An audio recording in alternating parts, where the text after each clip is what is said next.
Hello everyone, this is your friend from Naruto Audio Fanfics, and we are back once again with a brand new fanfic. Which is what if Naruto chose the path of Hokage and found love with Sakura Haruno, Tenten, Hinata Hyuga and an OC along the way, part 2. If you enjoy this story, don't forget to hit the like button, thumbs up, and subscribe to the channel for more amazing Naruto fanfics like this. So without wasting any more time, let's start today's fanfic. Hurry up you guys, was screamed by the blonde boy, just before making a dash towards Ichiraku's. Who? Naruto-kun is burning with passion, isn't he, Gaara? Lee asked Gaara in an amazed tone. Was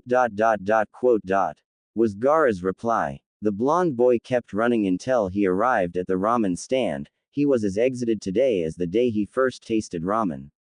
But surprisingly someone was there sitting alone eating a single bowl of ramen. Naruto knew this person and approached him. Hey, Iruka-sensei, buy me some ramen. He asked like every time he saw Iruka-sensei eating ramen. Hey, Naruto, I can't buy you ramen every time, you have your own money now. Iruka, who simple reacted out of reflex, notice who he was speaking to. Naruto, you're alright, he thought while letting out a few tears. He didn't said a word after that. He simple bent down and hugged the boy. Hey Ikuruka-sensei, what are you doing? Come on, I'm a grown-up ninja now. He said, blushing out of embarrassment but still returning Iruka-sensei's hug. After Iruka released Naruto from his hug, he took a deep breath then. You baka! He screamed at the boy just before he gave him a hit over the head. Hey Iruka-sensei, why did you hit me? Naruto asked him while sobbing his wound. Why, you asked Naruto? Well, simple, here I was worried for you and you suddenly came out of nowhere and asking me for ramen. Iruka said in sad voice. Iruka-sensei was worried about me. He, probably the only one. Maybe he was the one that took me flower. A guy taking me flower, that's pretty weird. He cites. But Iruka-sensei would do it. He thought. You should have told me when you got out, Naruto. The last time I went to see you, 2 ANBUs didn't let me and told me you were in bad shape. Iruka stated in a concerned voice. Looks like the cover-up made him worry even more. Naruto thought. Don't be sad, Iruka-sensei. I just got out today in the morning. If I had gotten out before I would have told you, now that. Naruto said, showing his foxy grin to his sensei. Ha, Naruto, you have grown up so much since the day I gave you your forehead protector. He thought as he gave Naruto one of gentle smiles. Very well, Naruto, I was worried you've forgotten about me, Iruka said, smiling. Ha, Iruka-sensei, you know I'd never forget you. He said, smiling back at him. Hey Pops, one large miso ramen. He yelled at the old man. As soon as he finished those words, a huge bowl of ramen with the works was given to him by Akane, the old man's daughter. Eat up, it's on the house, Akane said to him in a gentle voice. This surprised Naruto. Hey Pops, are you sure? He asked the man, almost afraid he would change his mind. The man who was cooking turned around and faced Naruto. Yeah, I'm sure. You just got out of the hospital and need to build up your strength. Don't forget my ramen help you beat that Hyuga kid. The man said while smiling at Naruto. Thanks Pops, Oni-chan, he said just before he started eating. Iruka-sensei simply smiled at the scene and was about to eat just as he saw 2 boys he knew arrived. Hi Lee, Gaara, he said waving to the boys. Hello Iruka-sensei, answered Lee. Gaara simple nodded. The boys stared at Naruto. Surprised he didn't wait for them before he started eating. They heard stories about Naruto's unnatural love for ramen, but this is their first time seeing him eat it. Lee took a seat to Naruto's right and Gaara's to Lee's right, just staring at the boy. After a few seconds they decided it was better to start eating. Small miso and medium chicken, Lee said to the old man. They're oblivious to his surrounding. Naruto enjoyed the ramen he hadn't tasted in days. While he was eating, the boys got their food and started eating as well. Iruka-sensei, who had just finished simple, waited for him to finish his. Minutes passed and everyone finished their ramen. Surprisingly, Naruto finished his special size ramen at the same time Lee finished his small.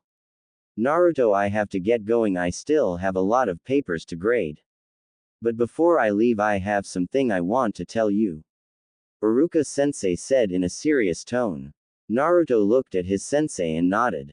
Iruka cracked a smile. Don't work yourself too hard, okay? You just got out of the hospital. We were worried for you and we don't want to have to go see you in the hospital again. Got that? He said while the old man nodded behind the counter after every word Iruka said.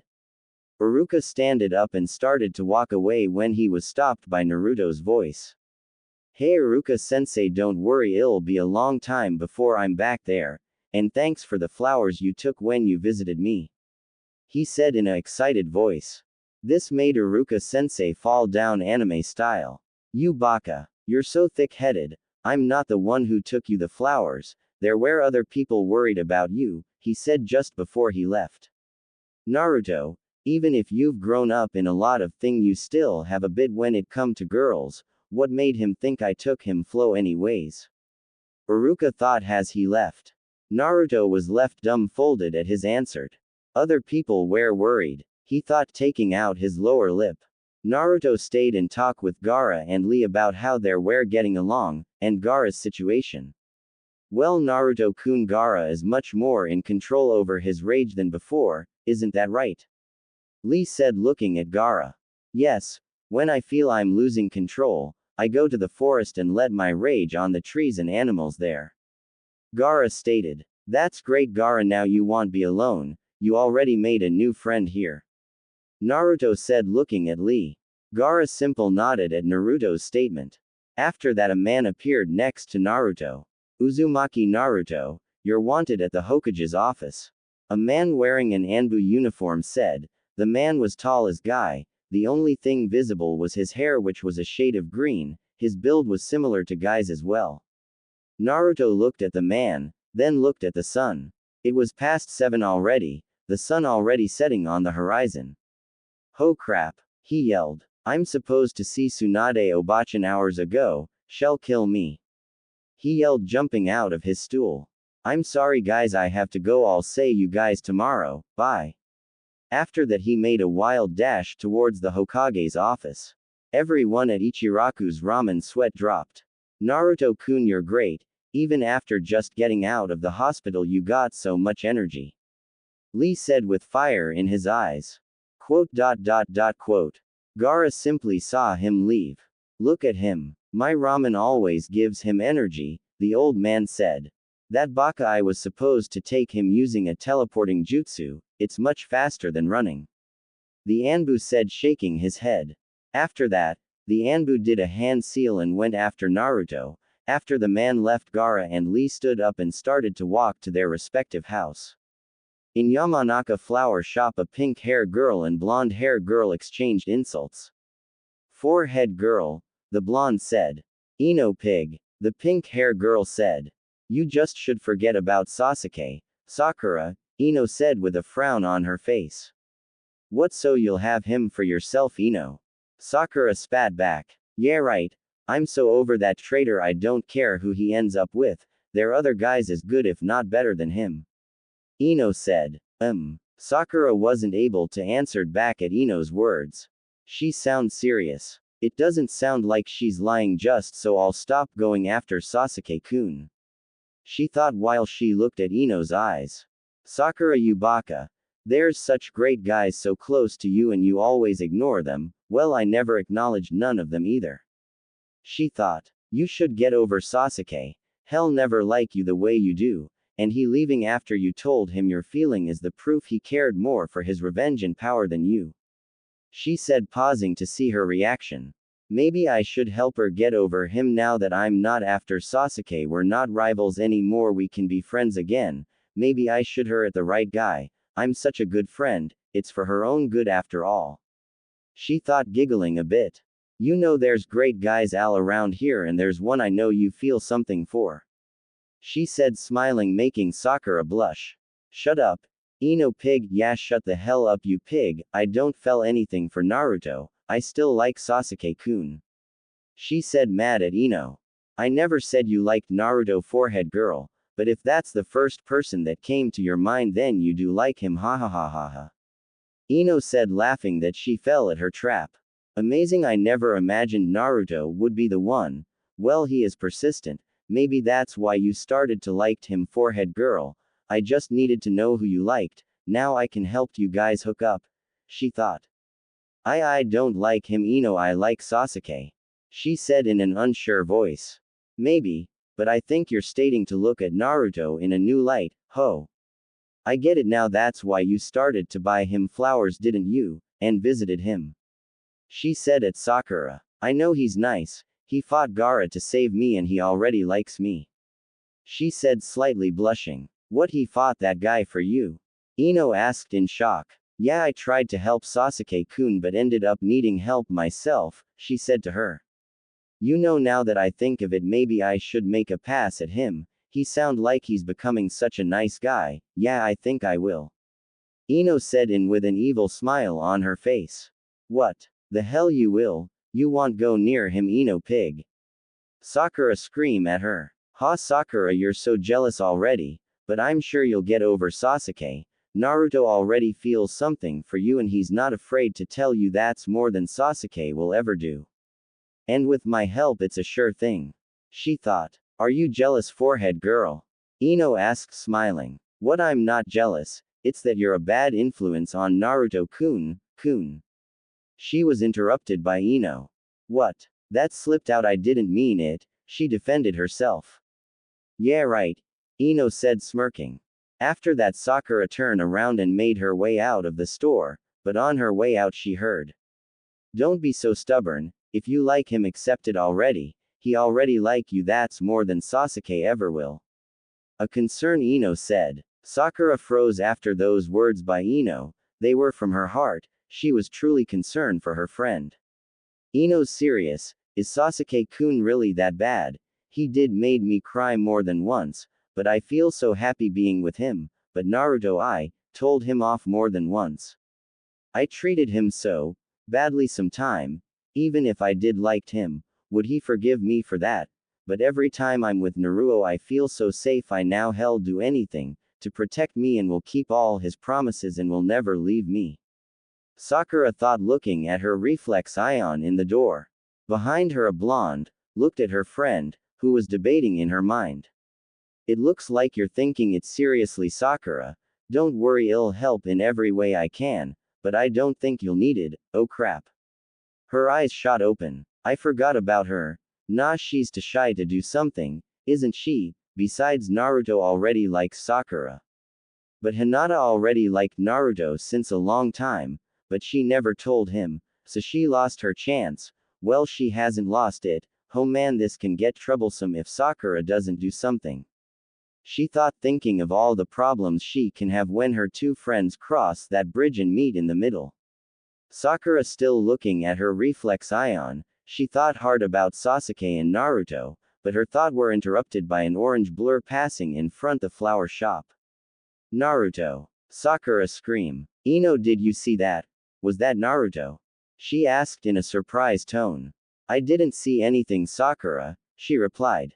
After hearing Ino's words, she slammed the door open and started running the same way the blur passed, but wasn't able to look too far ahead because of the people in the streets.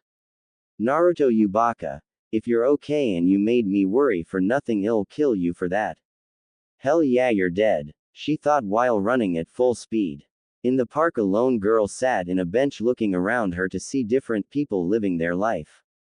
But couples always caught her attention, she always was drawn to them, and those couples always started a debate in her mind. I have to tell him, but what if he says no? I don't know what I'll do if he says it. What if he says he doesn't like me and thinks we shouldn't be friends anymore because it would be strange to be close to me? No, don't be stupid, Hinata. Naruto-kun would say that he's too nice to say those words, she thought with excitement and fear in her heart. She stood up and started to walk around the park. With no place to be, she simply wondered, and in a strange twist of fate she found herself near a playground she remembered quite well. Naruto-kun, this is where I saw you for the first time. You're a hero, but why did you have to be Sakura's? She thought with tears in her eyes.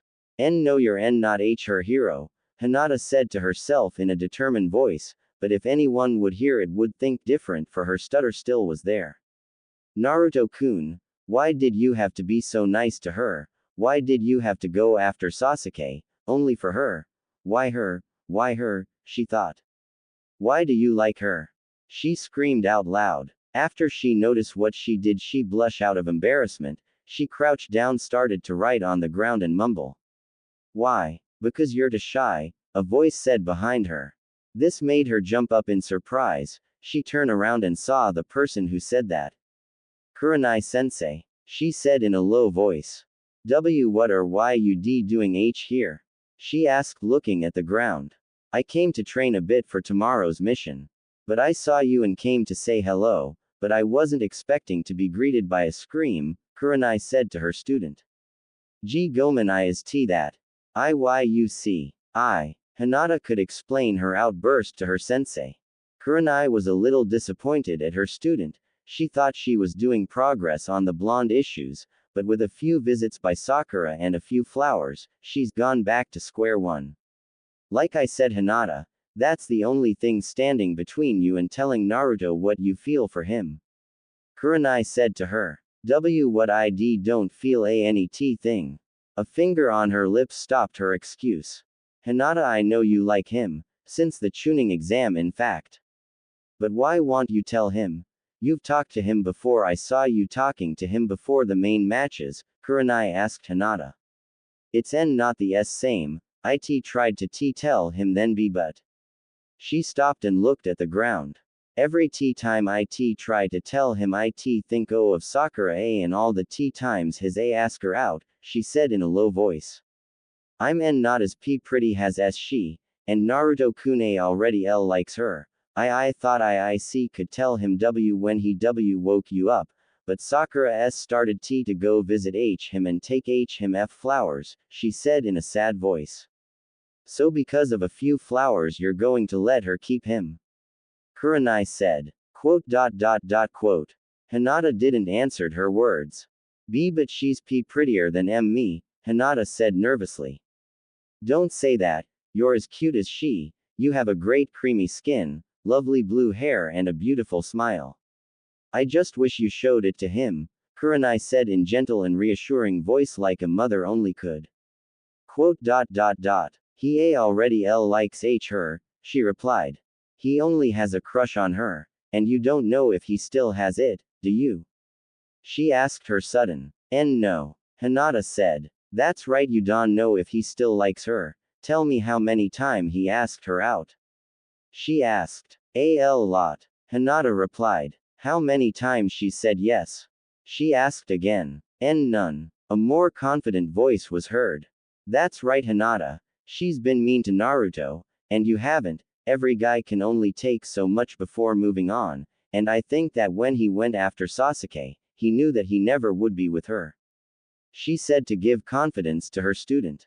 Well, you don't know with that boy, he rarely give up. I just hope he gave up on Sakura, for your sake, Hinata. She thought. Kurenai-sensei is right. Sakura has been too mean to Naruto-kun because of what she feels for Sasuke. I can tell him, can't I? No, don't say that. Be strong, Hinata, be strong. She thought. Hinata, I know you'll do it, and whatever happens, be happy you did it. I myself was in a similar situation, but because I didn't say anything to the boy I liked, I lost my chance, and no. I'm sorry I didn't do anything about it. Kurenai said in a sad voice. Is that so? Sensei? Hinata asked. Her sensei simply nodded, smiling at her. Kurenai-sensei was shy like me. That can't be. She liked a boy and didn't told him, and now, she's sorry she didn't. No. I don't want to be sorry. I never told Naruto-kun the way I felt. I want to tell him. I want him to know the way I feel. It'd be happy if he only knew. She thought. Hinata, do you want some ice cream?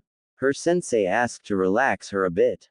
Why yes, Kurenai-sensei, I'll like that. Thank you, she answered. The two girls went to an ice cream store not so far from the playground they were at. Kurenai went in to buy the ice cream while Hinata stayed outside looking in from the window. I wonder if what Kurenai-sensei said about me being pretty is true. She thought while looking at her reflex ion in the store window. Naruto-kun, I'll tell you when you wake up. I will. No, I can't. No, be strong, Hinata. Be strong. I'll tell him no matter what. As she thought of that while looking at her reflex ion in the window, a group of people started to pass, pushing her and shoving her to get through. Hinata was getting pushed all around. The only thing she could see was the window and the reflex ion of everyone who was passing.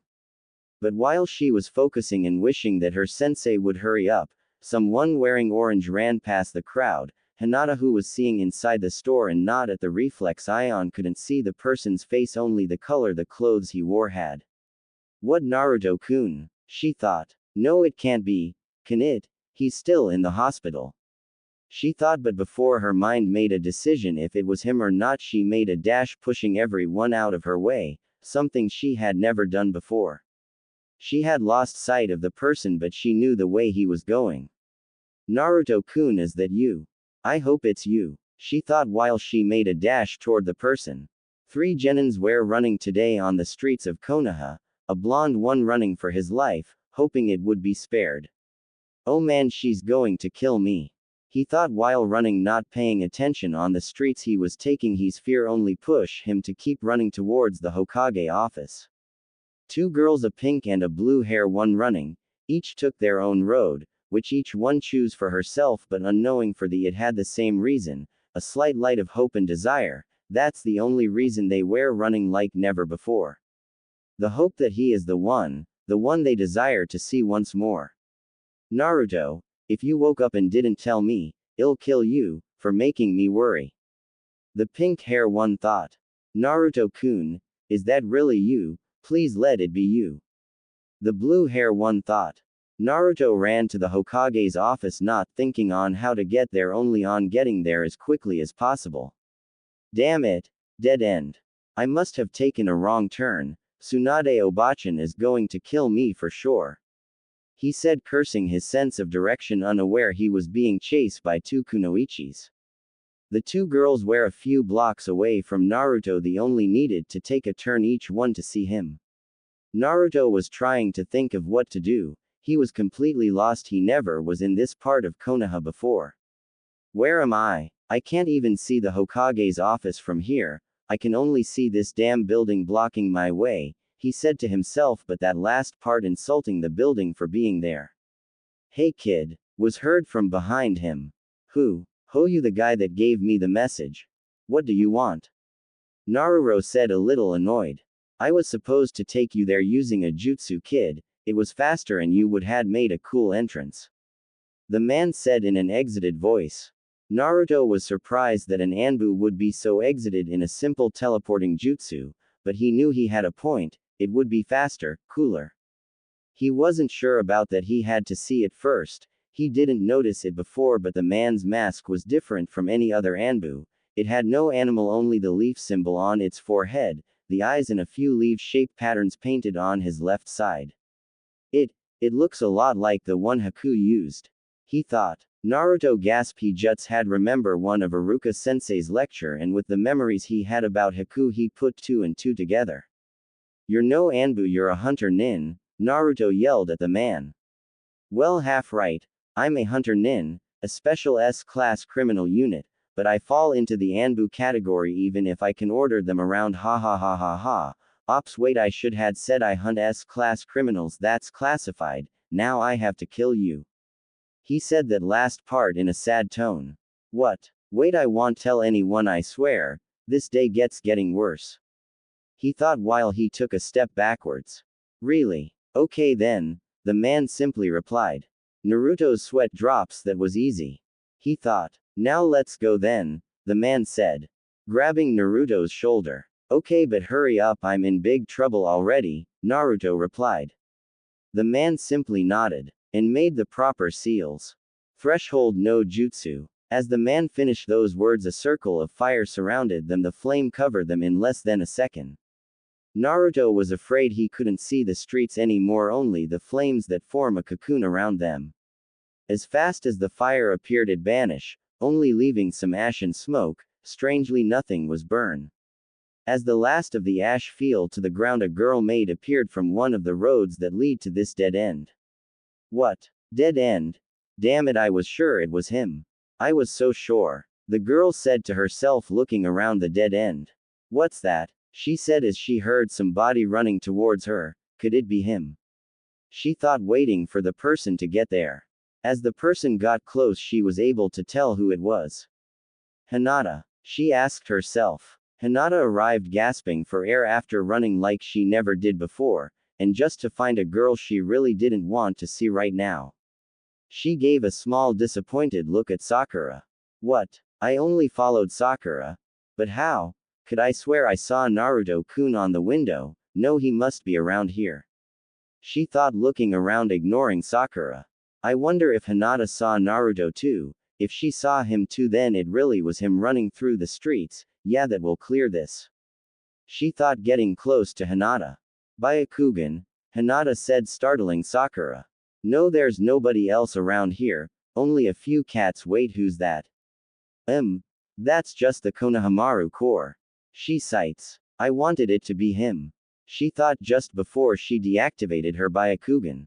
Hinata, what's wrong? You look worried. She asked, hoping the answer would be the blonde. I can't tell her I mistook her for Naruto-kun, she would make fun of my mistake. She thought, playing with her fingers. I just saw you on in AAH, hurry, and T thought you were in trouble, she said to Sakura. What, that's all? I'm going crazy, I'm seeing Naruto everywhere, you're going insane you now that. She thought. Oh no, Hinata, I was just training a little bit, I haven't had a good exercise like this in a while. She said, putting a fake smile. She's lying. Hinata thought. Well, if everything is okay, I'll be going. Sakura, say you'll later. She said, turning around and walking away. Bye, Hinata. Man, this day was strange. She thought as she saw Hinata leave. Where the hell is he? A blonde woman said, hitting her desk. I don't know, Hokage-sama. A gray-haired Junin reading an orange book said. Kakashi, would you at least put that repulsive thing away when you're talking to me? Tsunade said in an angry voice. Yes, Hokage-sama. She said as he put the book in his pouch. As they stared at each other, one with angry eyes, the other with a lazy eye, simply staring back, that actually made her madder, the sight of such uninterested eye. Just about when she was about to scream again at him, the door started to open and a white-haired old man walk in. Hey, how have you two been? He said in an extremely happy voice. After hearing those words, Tsunade's eye got smaller, her lips frowned, and a vein in her forehead started to pulse. About time you're here. Kakashi even got here before you, and I had to send someone after Naruto. She said. Is that so? Well, I'm sure he'll be here any moment now, so relax, Tsunade. He said in a happy tone. Why are you so calm? And why are you so damn late? She asked. I'm sorry, I was doing some data gathering and I lost track of time. Kyahahaha, he said with a perverted tone. This caught both of their attention. That pervert, I should make it illegal for peeping and forbid his books here. She thought with disgust. Oh. Maybe he'll release a new volume next. I can't wait, this one is great and I'm hoping it turns out the way I think. Kakashi thought. Yo Kakashi, did you like my last book? Jiraiya asked. Oh yes, Jiraiya-sama. That cliffhanger was great, I can't wait to see what the maid says after she's asked such question. They freely spoke about the books. Those perverts, how can they talk about that in the presence of a lady? She thought, making her even more upset than before. Shut up, you two. She screamed, slamming her fist at her desk, breaking it in half. This caused the two men to sweat drop and shut them up. They stayed there quiet for a minute, afraid of evening moving, for Tsunade's wrath was known by both and none wanted to feel it again. Suddenly, in the middle of the room, a fire started to burn. Everyone knew who was arriving.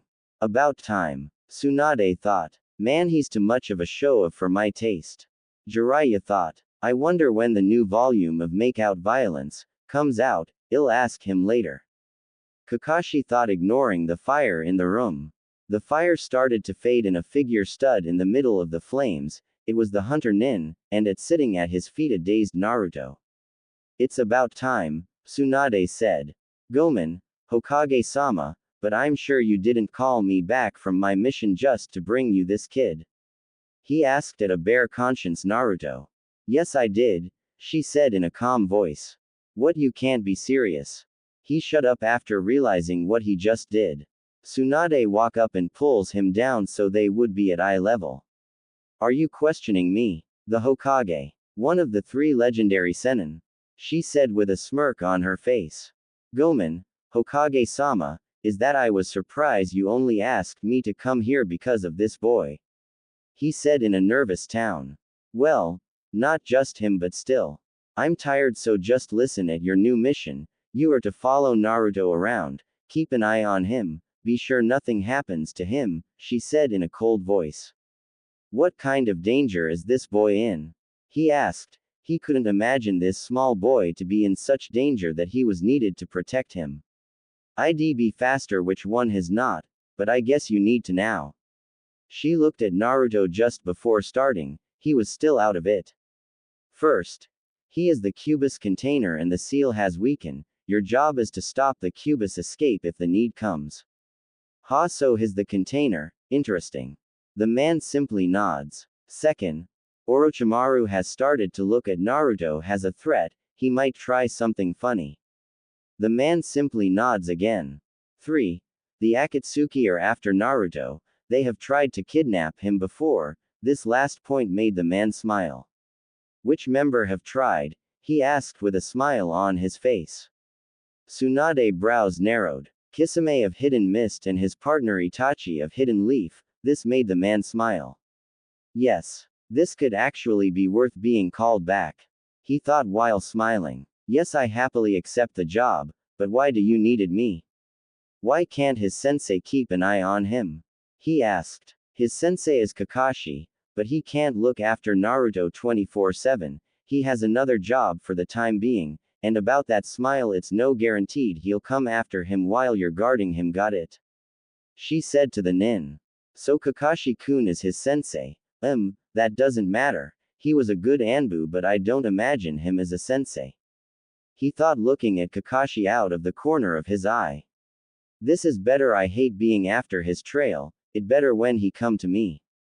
He thought. When does the mission start? He asked. Tomorrow. Today get to revisit Konoha, it's been years since you left. Yes, with that he vanished in a puff of smoke. That bastard, he didn't even said hi, Jiraiya said in a mad voice. He was on a mission and he takes the seriously, unlike you. She said back at him. Even so, he could have said hi, for old time's sakes, Kakashi said, backing up Jiraiya.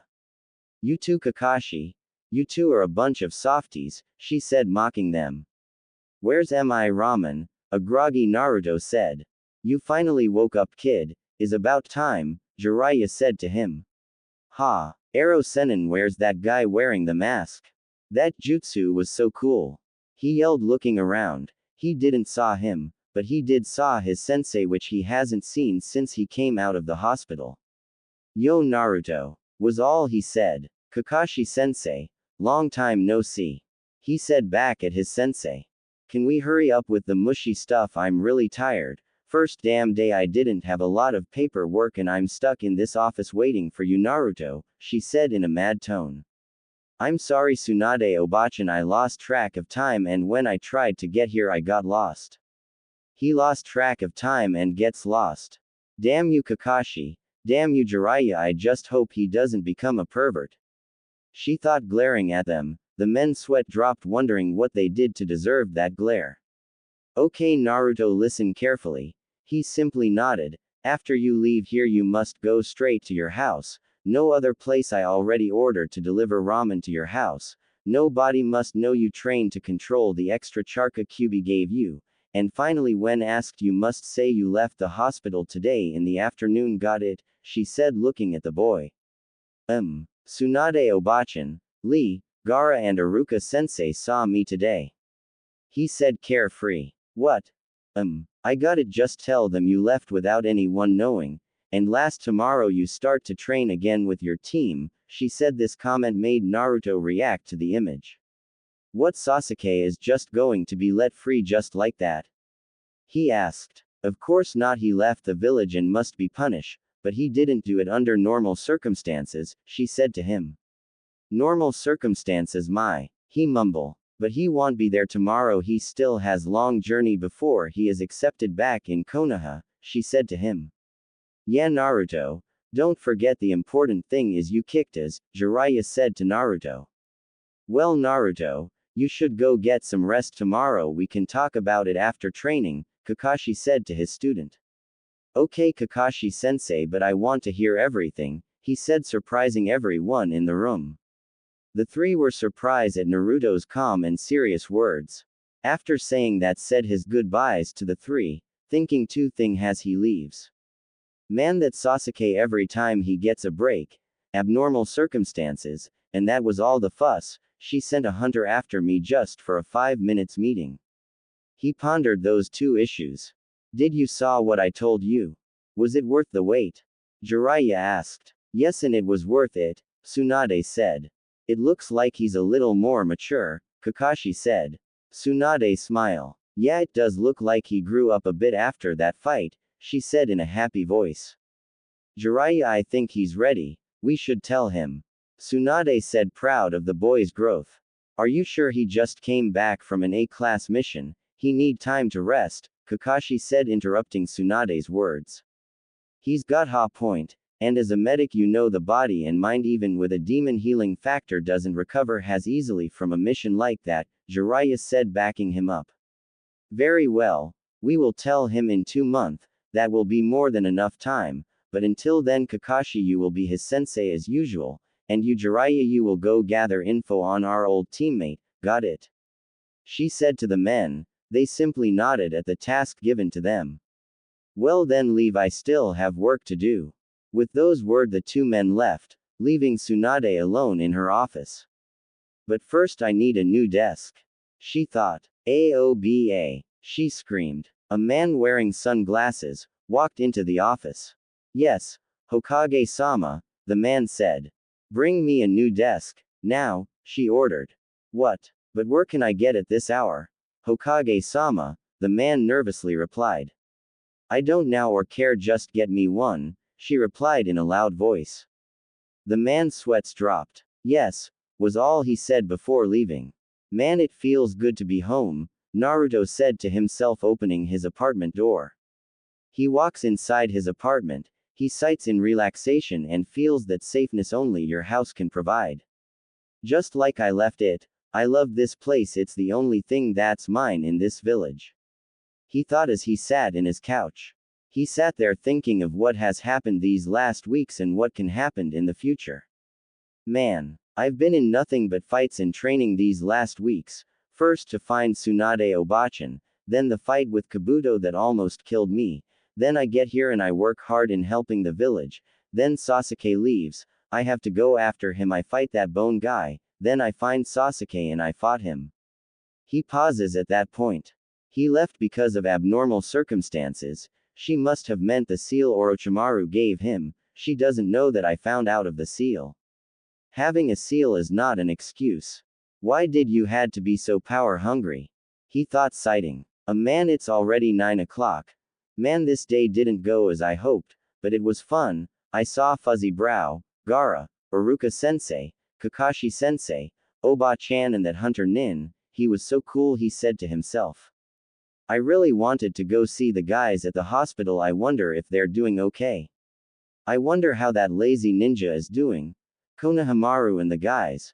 A man, I wanted to do so much, but it's my fault for hitting Lee and Gaara, that took a lot of my time, and the ramen, well it's my fault, I always have tomorrow, time for bed. He thought, jumping out of his couch and going to his room. He stopped it just before going inside. Tomorrow I get see Sakura-chan. He thought, then went into his room.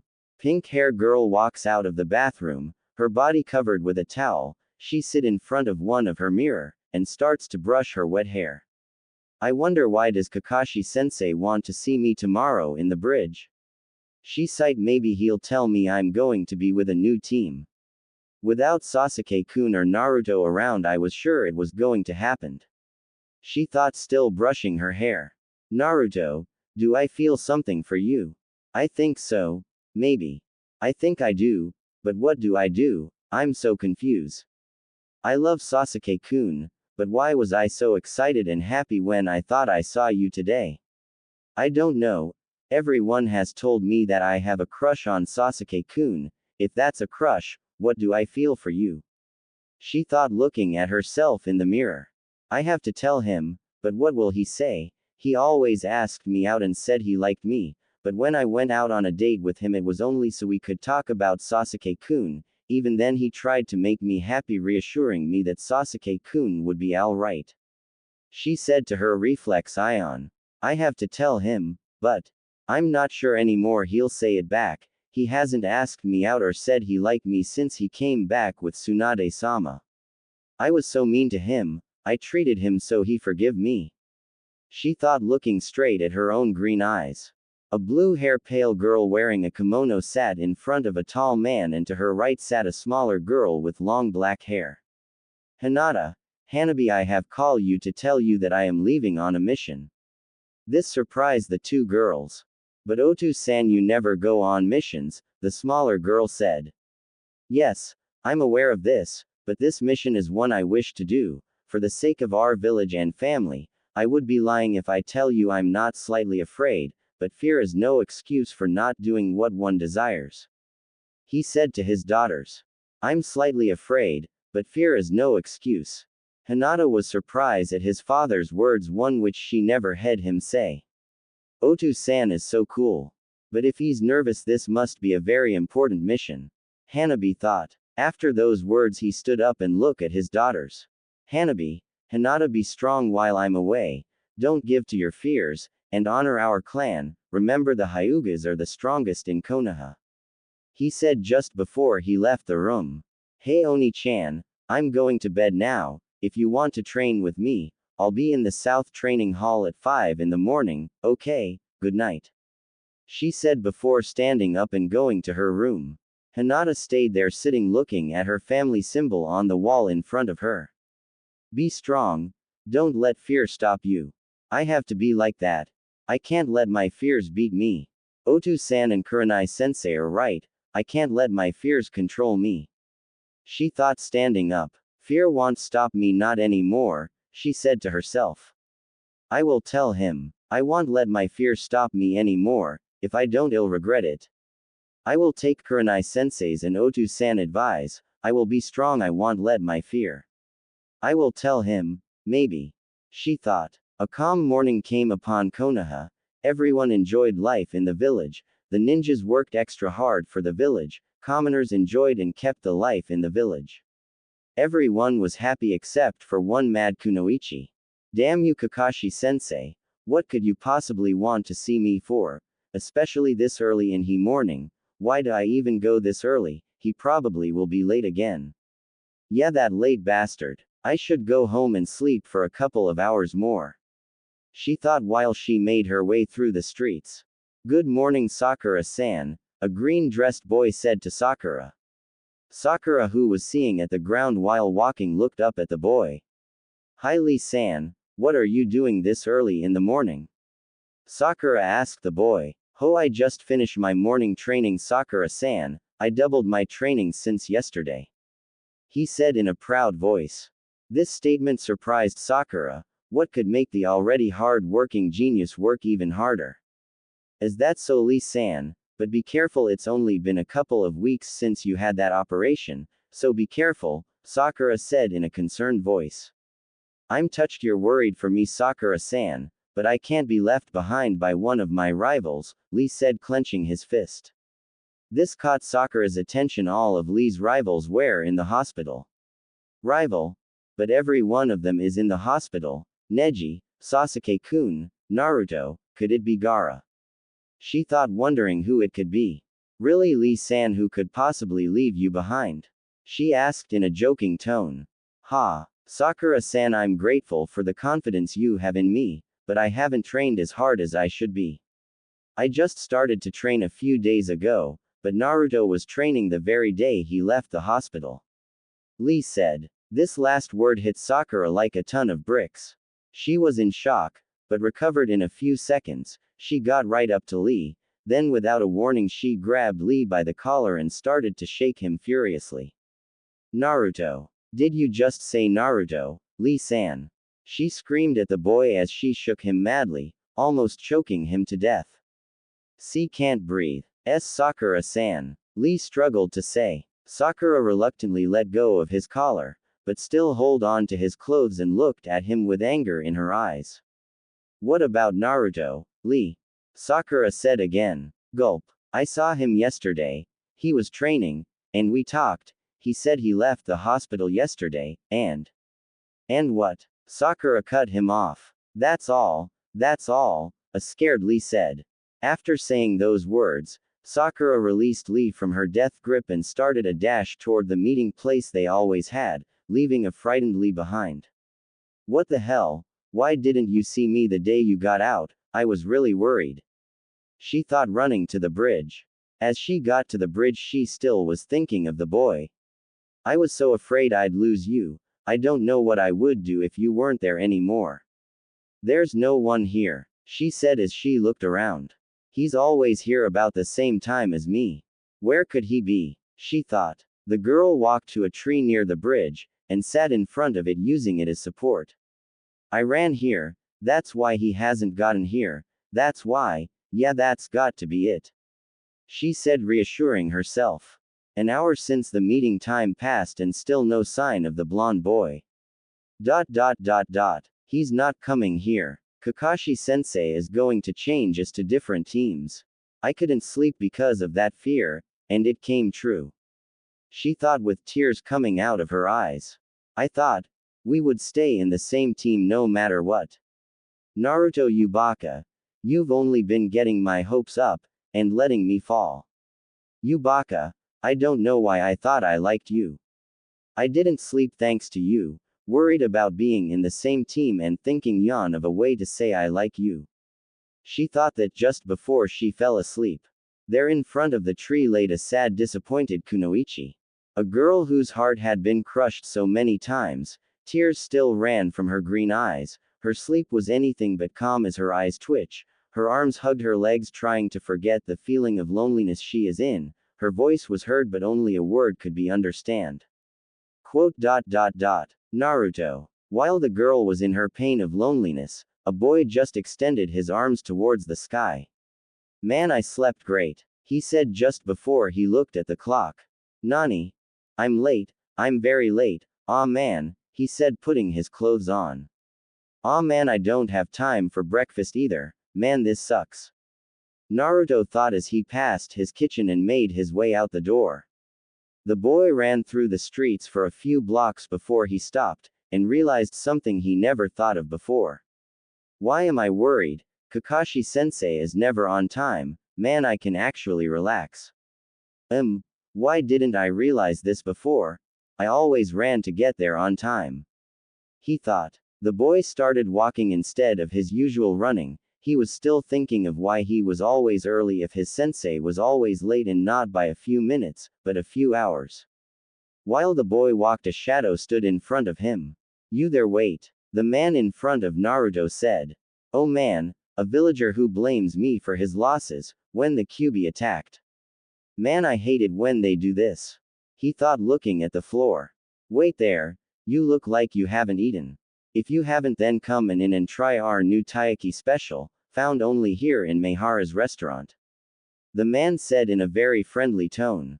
What the hell? Naruto was surprised. This was the first time anybody ever wanted him to eat at their restaurant, other than Ichiraku's. "No thanks, I don't have any money on me," Naruto said in a suspicious and low voice.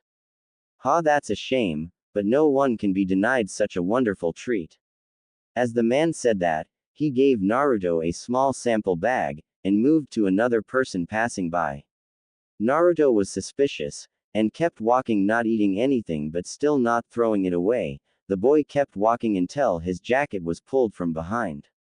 "Now what? The guy just found out I'm the fox kid and wants his food back," Naruto thought, turning in a fast way, and was about to say something when he noticed the people there.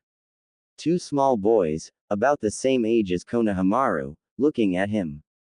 "Ha, you're right, he's the ninja that brought back the traitor," The boy on Naruto's right said. Told you. The other boy said back.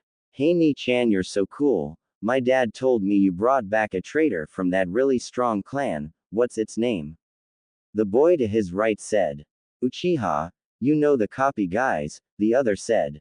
Yeah, you're so cool. My dad said the worst thing a village can suffer is when its shinobis betray it. The boy to his right said. Yeah, the worst. The other said. You want to play with us? Come on, hero. Let's play ninja. The boy on his right said.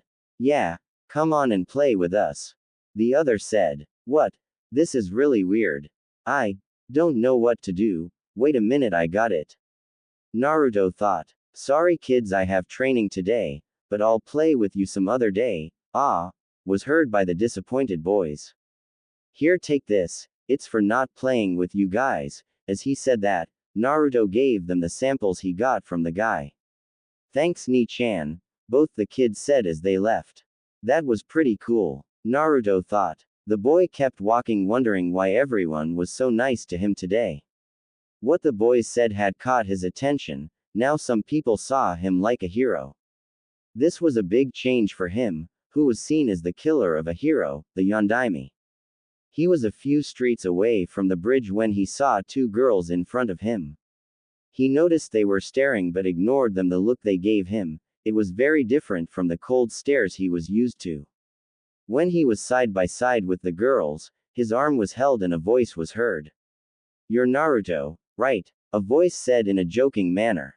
A girl who was thin, slightly taller than Naruto, with short clear brown hair, done up like 10-10s, and beautiful, clear honey-colored eyes said to him. Yeah, did you forget us? A slightly taller girl, with long black hair, and deep dark brown eyes, and her Hata Ite on her forehead said. They're the girls that said Naruto was cute, after he beat Neji. Each girl looked older than Naruto, yet they still knew him. Both the girls had 10-10's figure, something that no guy would ignore, and even though Naruto's dense he wouldn't waste an opportunity to talk to two cute girls. Who are they? They look familiar, man, I can't remember. Hi, I'm sorry, I don't know who you are, he said a little embarrassed. Ah, I'm Kanako and she's Emma, said the black hair girl and pointing at the brown hair girl. Yeah, we saw you in the exam a while back, you were so cool. Emma stated, smiling at him. Yeah, you were. Hey, I got an idea, how about you have breakfast with us? She said, grabbing his arm. Oh sorry, I wish I could but I can't. I have a team meeting today, so I can't go. Naruto said to the girls, their disappointment was visible. Okay then, but you're coming next time. A pouting Kanako said. After that the girls said their farewell to Naruto and made their exit. You have quite the female friends boy, the voice in his head said. What the hell do you want now? Those females look delicious, the fox said. What are you thinking, you dumb fox? The same thing as you kid, just the same thing, the fox said back. As if you dumb fox. He sighs. Man, now I have 3 perverts around me, what can I call him? Aro Kitsune. Aw man, I have the worst luck with people. He thought while starting to walk again. The boy kept walking thinking of the morning he had so far, not complaining at all but surprised. He was being talked to by strangers, looked up to by boys, and even girls talked to him. All the things that were happening to him reminded him of one person, Sasuke. Man, everyone is so nice, they ask me to eat at their restaurant, and girls talk to me. I bet that's how Sasuke was treated every single day. He thought. I don't know how he would leave this place, especially just to get power. That's stupid. All the strongest people trained here, Aro Sennin, Tsunade Obachan, Orochimaru, the third, the fourth, even his brother. All the strongest people I know, trained in this village, then why did he wanted to leave? He asked himself, not seeing the logic that Sasuke used. He finally arrived at the bridge. He wasn't surprised that he didn't see his sensei, but he was when he didn't see Sakura. Huh, where's Sakura-chan? He said, looking around. There she is. What? She's sleeping, he said to himself, while getting close to her. She looks cute when she's sleeping. He thought, looking at her. Naruto. I'll kill you, was heard from the girl. This made Naruto's sweat drop. Why doesn't that surprise me? Well, I better wake her up. It's 2 hours since he was supposed to be here, so he should be here any minute. He gets close, crouches very close to the girl, looks at her and started to speak. Hey Sakura-chan, wake up already, Naruto said to her in a gentle voice. Hey Sakura-chan, he said again, a bit louder. What, I feel asleep. I must be still dreaming. I swear I heard Naruto's voice. She thought while trying to shake away the sleep. Her eyes that were red from crying in her sleep started to focus, and the first thing they saw was a kid giving a huge foxy grin. Naruto, it's you. Am I still dreaming? She thought while tears started to run again. The blonde boy was about to say something, when the girl jumped forward and hugged the boy, a hug that was a surprise for him. Naruto, it was true, you're okay. I'm so happy, but I was so mad when Lee told me. She thought while tightly hugging the boy. Naruto was at a loss. He never was hugged by a girl, and he never dreamed of Sakura ever giving him one. He didn't know what to do or why he was being hugged. Oh man, why is Sakura crying and hugging me? Did she found out about Sasuke being punished? He thought, trying to hug her back but wasn't able to because of his doubts.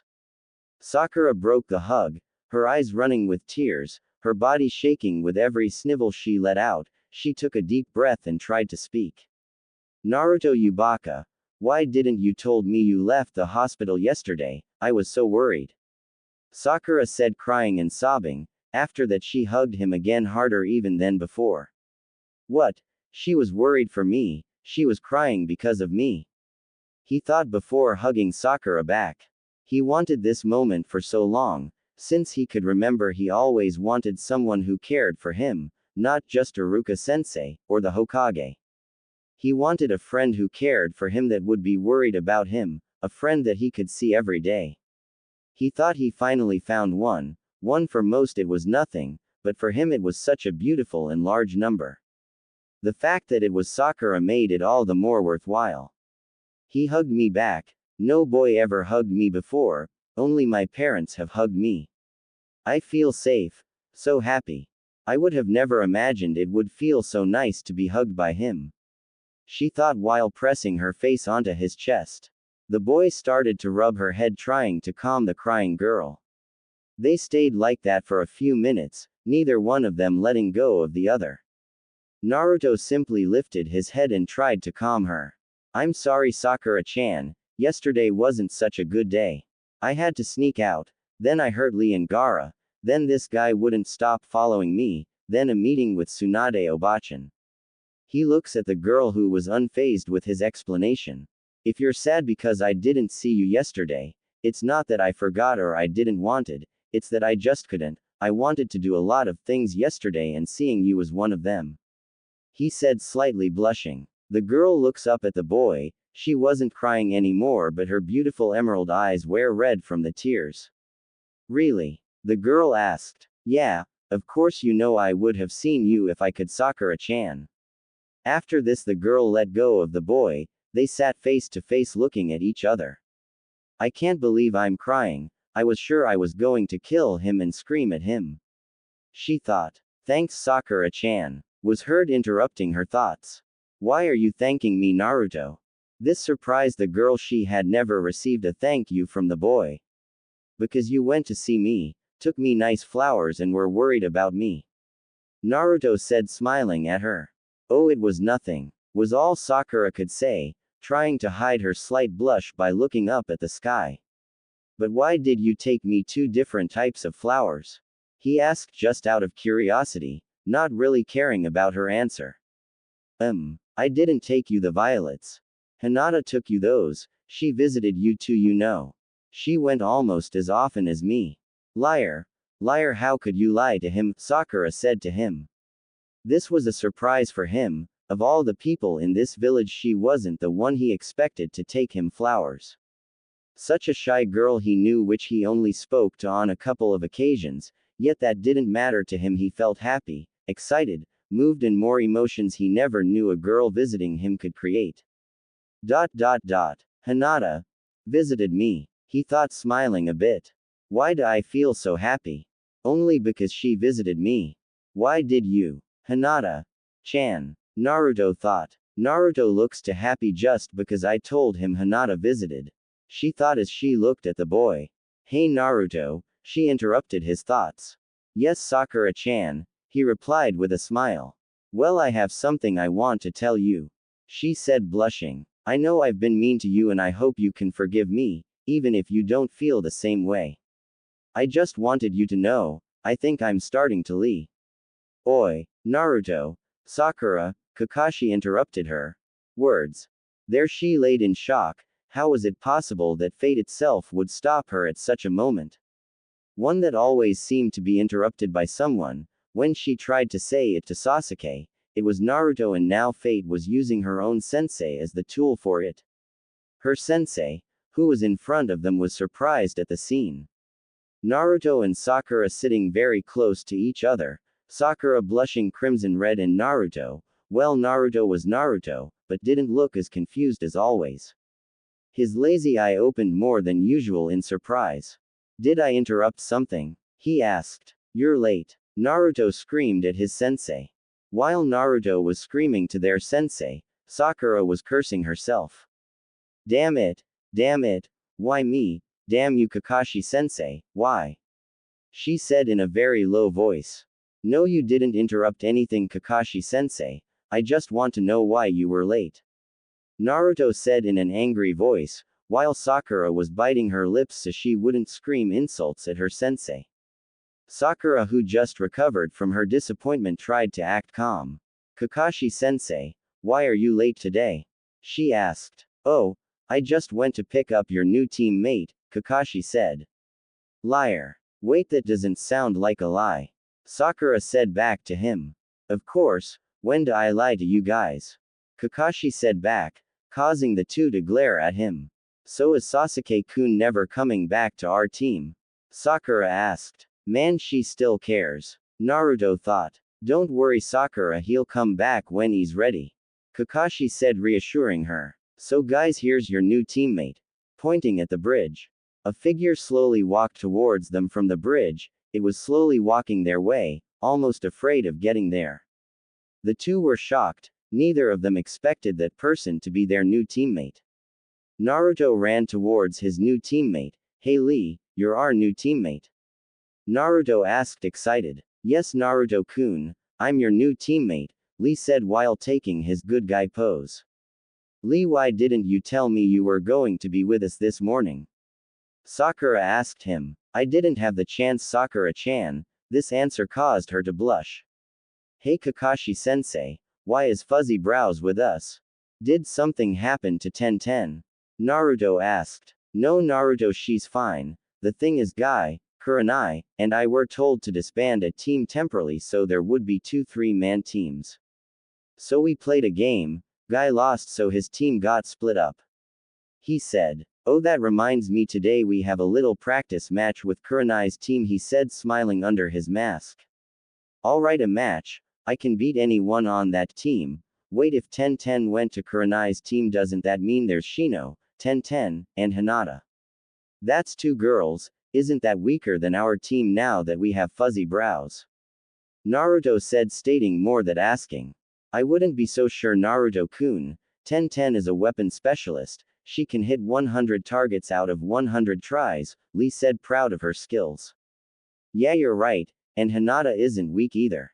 You saw how she stood her ground in her fight with Neji, even if was just for a while, right Lee?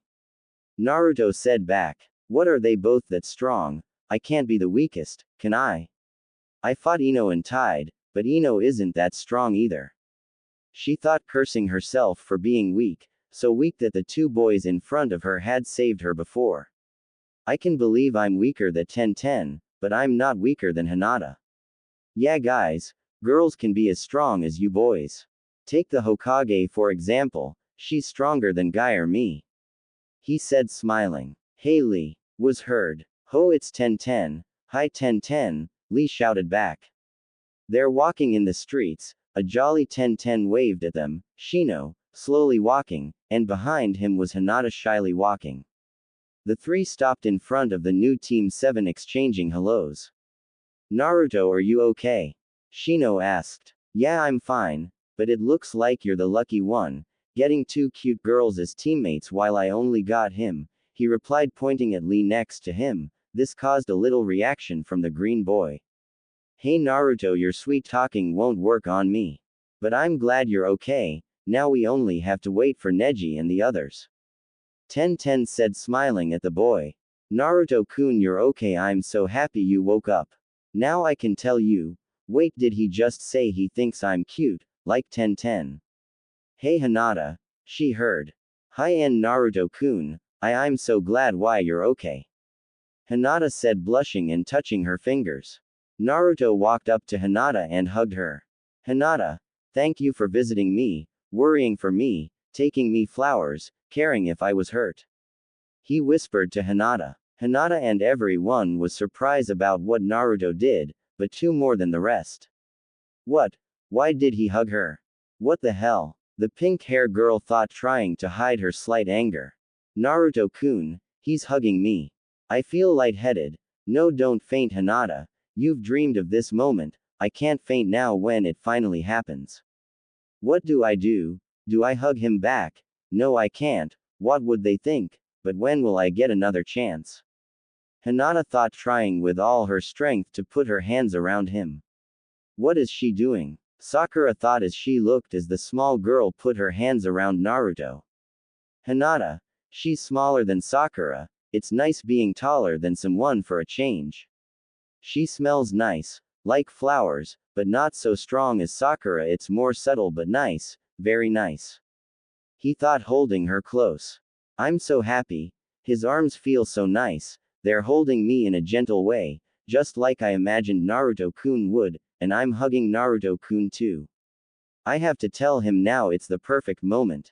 She thought, but oddly she wasn't blushing, she simply had a smile on her face showing she enjoyed this moment. Cough cough. This interrupted their moment. I'm sorry I had to butt in, but you can have your moment later. Kakashi said. I don't know what perverted things you're thinking, but I was only thanking her for visiting me. Naruto said, blushing. Really? Then thank me, Ten said as she grabbed his arm. What, you visited me? Naruto asked. Yeah duh. Not only me, but Lee, Shino, everyone here went at least once. Ten said to the blonde boy. This comment made Naruto blush out of embarrassment.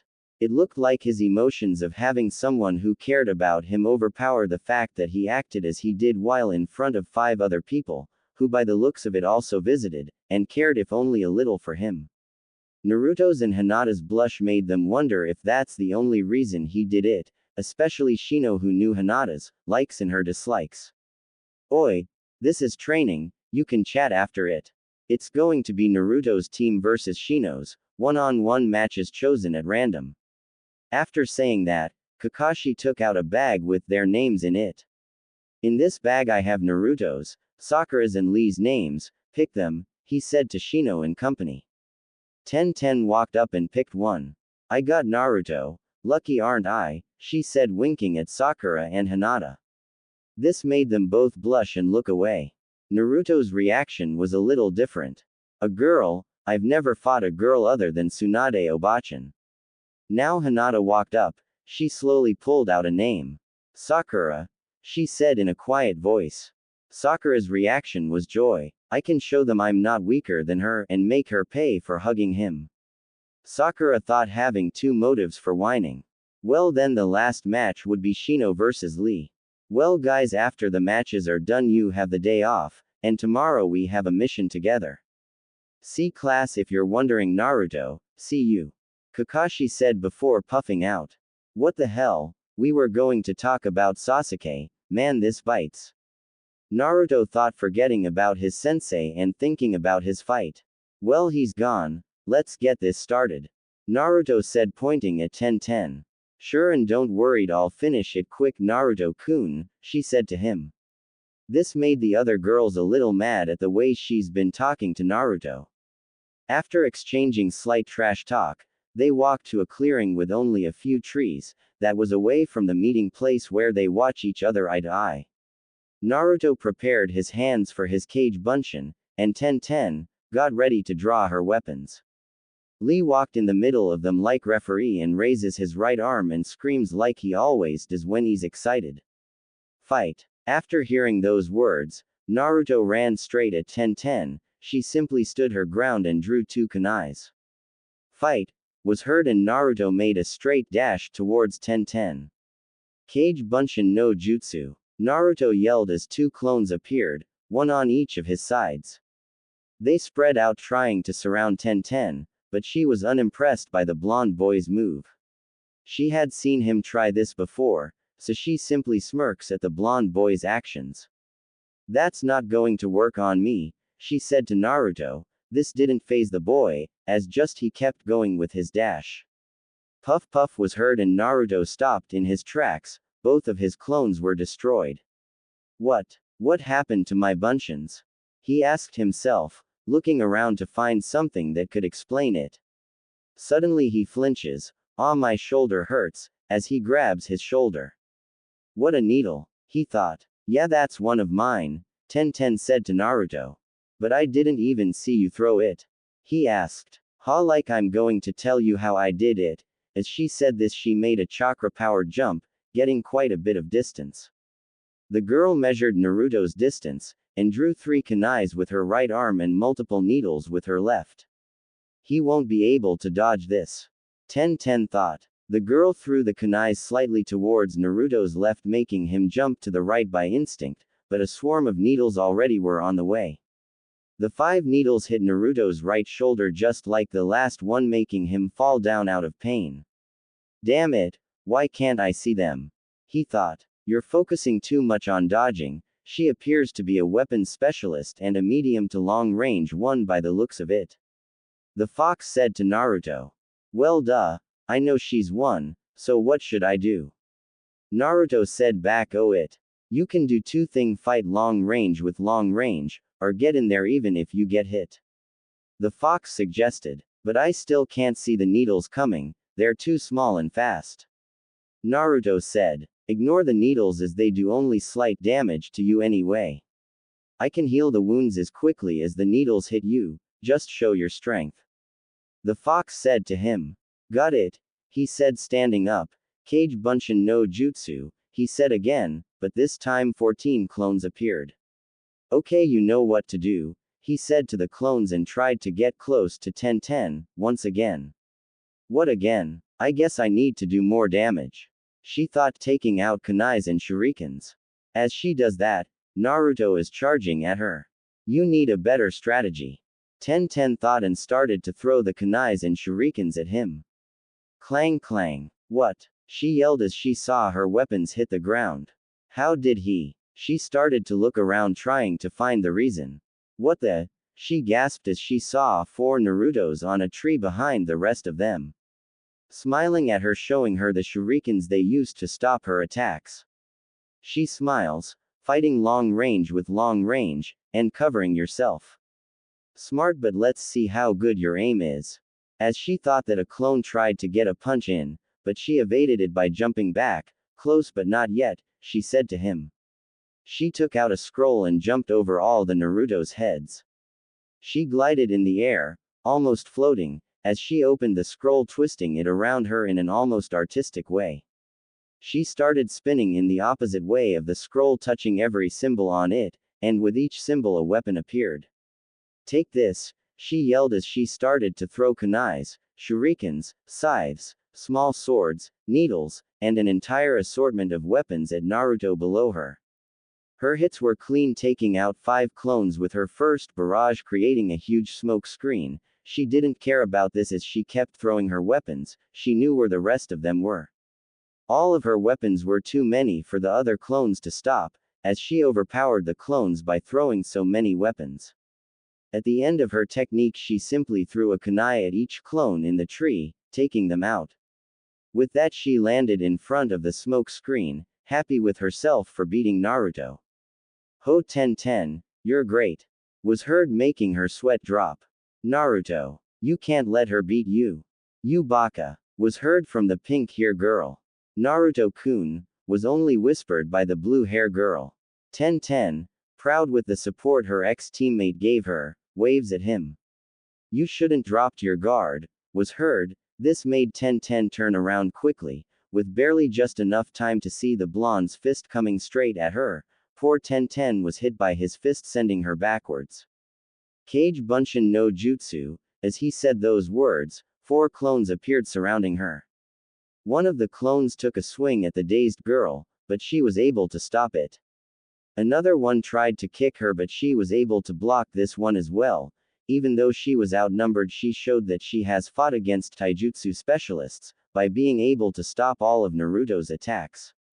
There she stayed only on the defensive, for Naruto knew that he couldn't let her get some distance between them. Damn it, I can't get in a hit. He thought, thinking of a way to beat the Kunoichi. Damn it, I have to go on the offensive, the girl thought.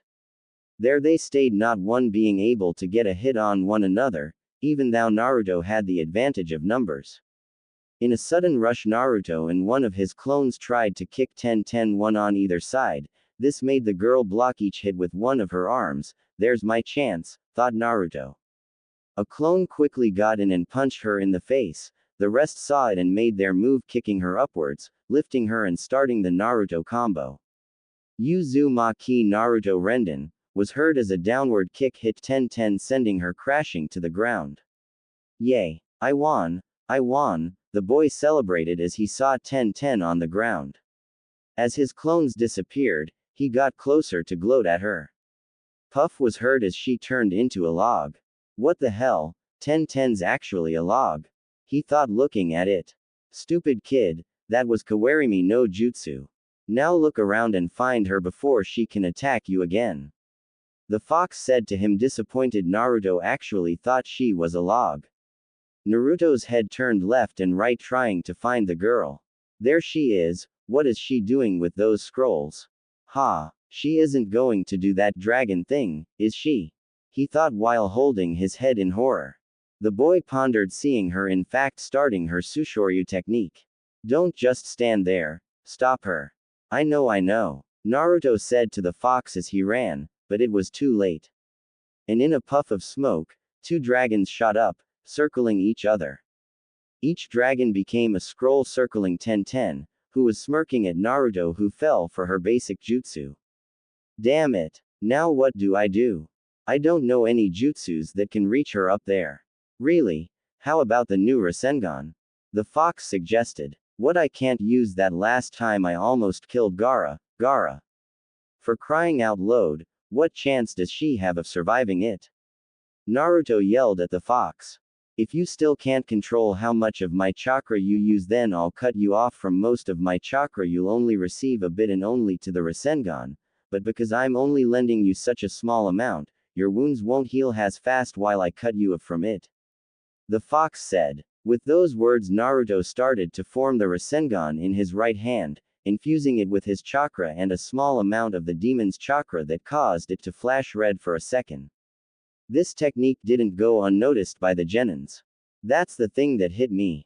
Lee thought. Awesome. Sakura thought. What a beautiful jutsu. Hinata thought. ... was all Shino thought, but still impressed by the power he felt coming out of Naruto. I don't know what that attack is supposed to do, but I won't let you use it. 10-10 said, a little afraid she might get hit by that attack. So she started to throw all her weapons at him, while he was still forming his Rasengan.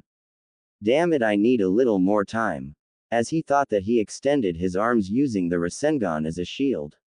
Swish swish. Naruto was surprised as his Rasengan actually deflected the weapons around him, similar to Temari's wind.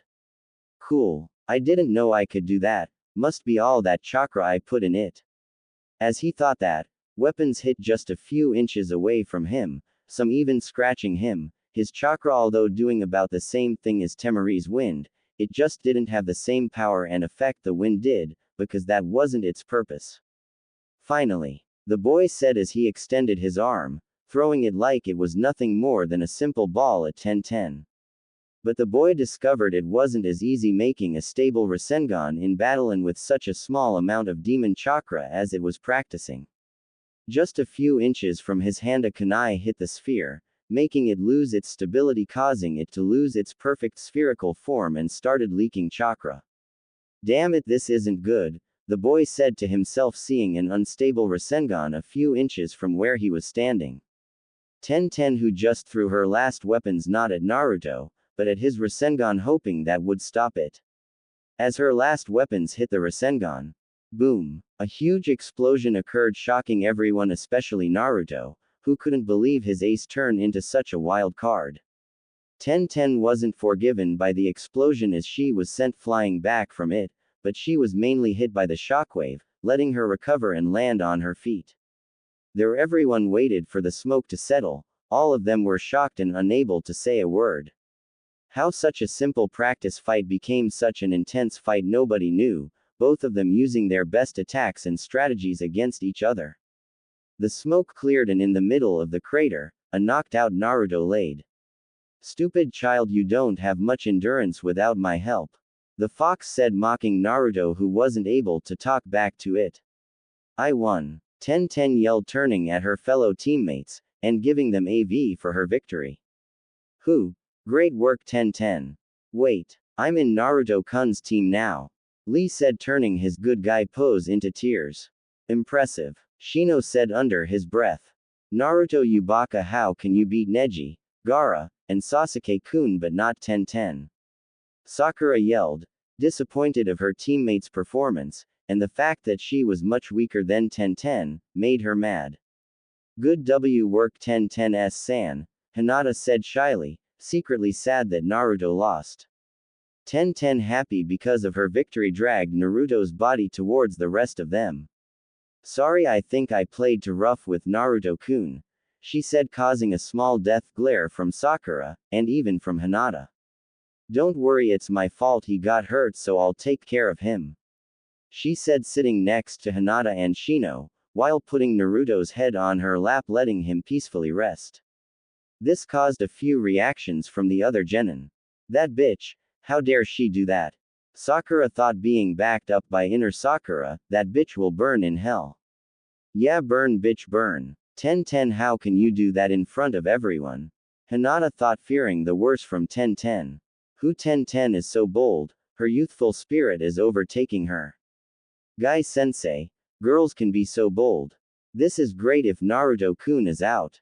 Lee thought of his chances of getting Sakura, increasing if Naruto was out of the picture. Even Shino's eyebrows rose at Ten's action. Well, I think I'll be in the next fight, Shino said, trying to get everyone's attention away from Ten's action. Shino walked to the still smoking battlefield, waiting for his opponent to get ready. Shino, I will not lose to you. I will show Sakura-san that I can protect her until I die. After saying those words, Lee took his battle pose. Shino only extended his arms, allowing his bugs to start coming out. There they stayed, waiting for the other to make a move.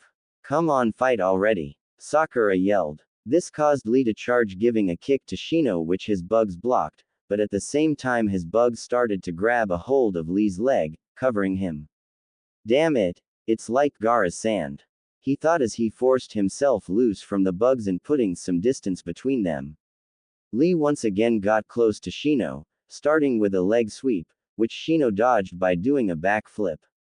He again tried to hit his opponent, releasing a barrage of punches, not allowing him to perform any jutsus.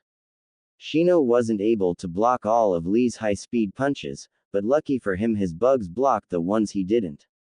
I can't hold him off forever, Shino thought, looking a little worried under his coat.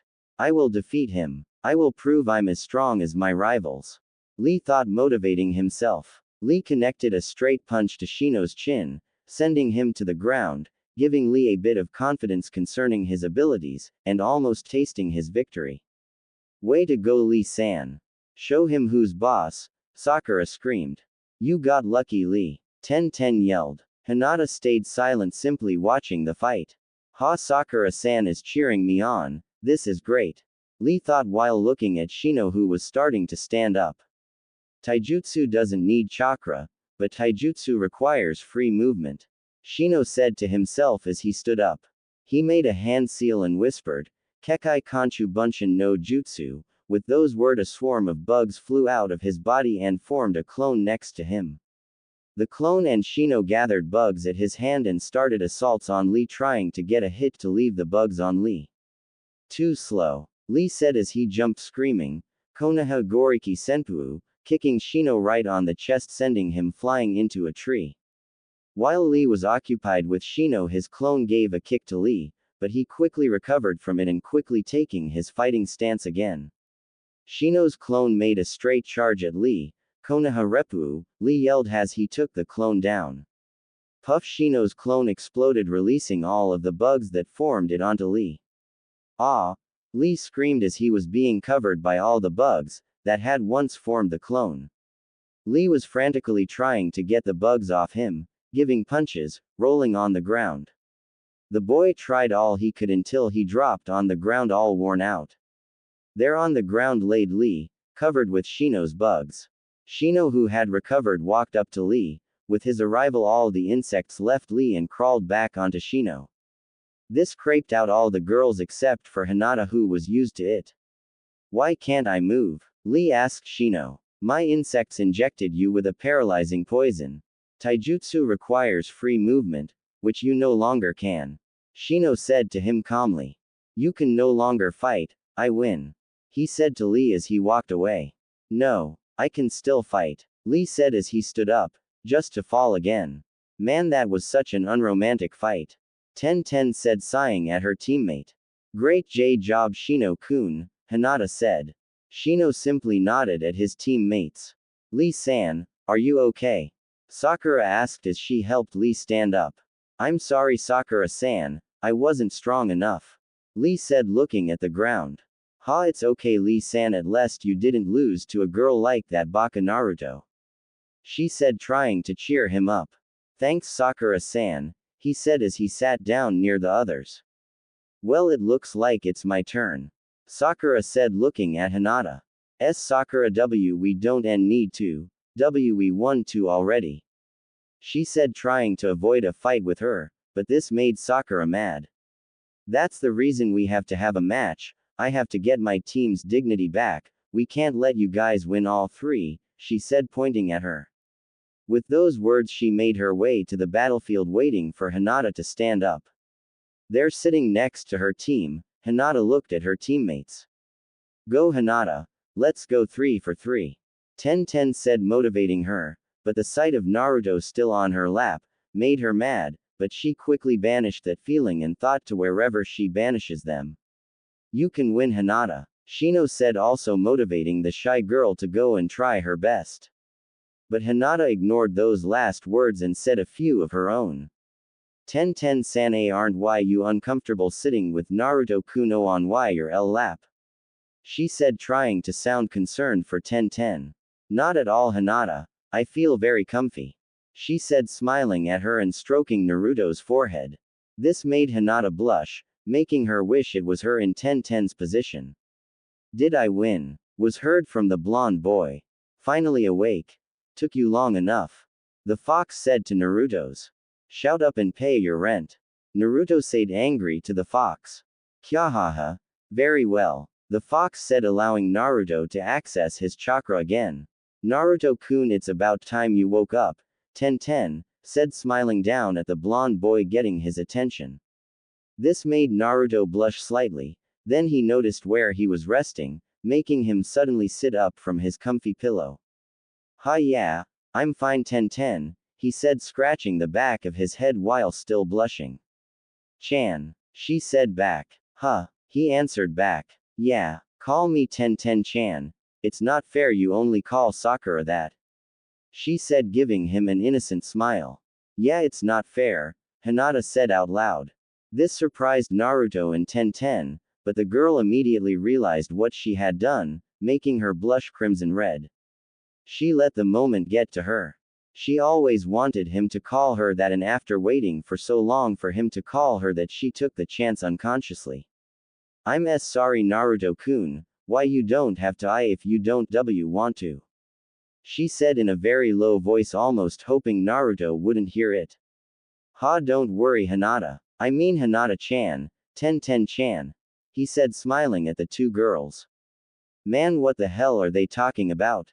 Man, they didn't forget about me being here, did they? Sakura thought, annoyed about being left standing in the field. Hey Hinata, come on, she yelled. This caught all of their attention, especially Naruto's. All right, I woke up just in time, he said in an excited tone, just before he turns around and looks at Hinata. Hinata-chan, go and show us how strong you've gotten since the Chunin exam.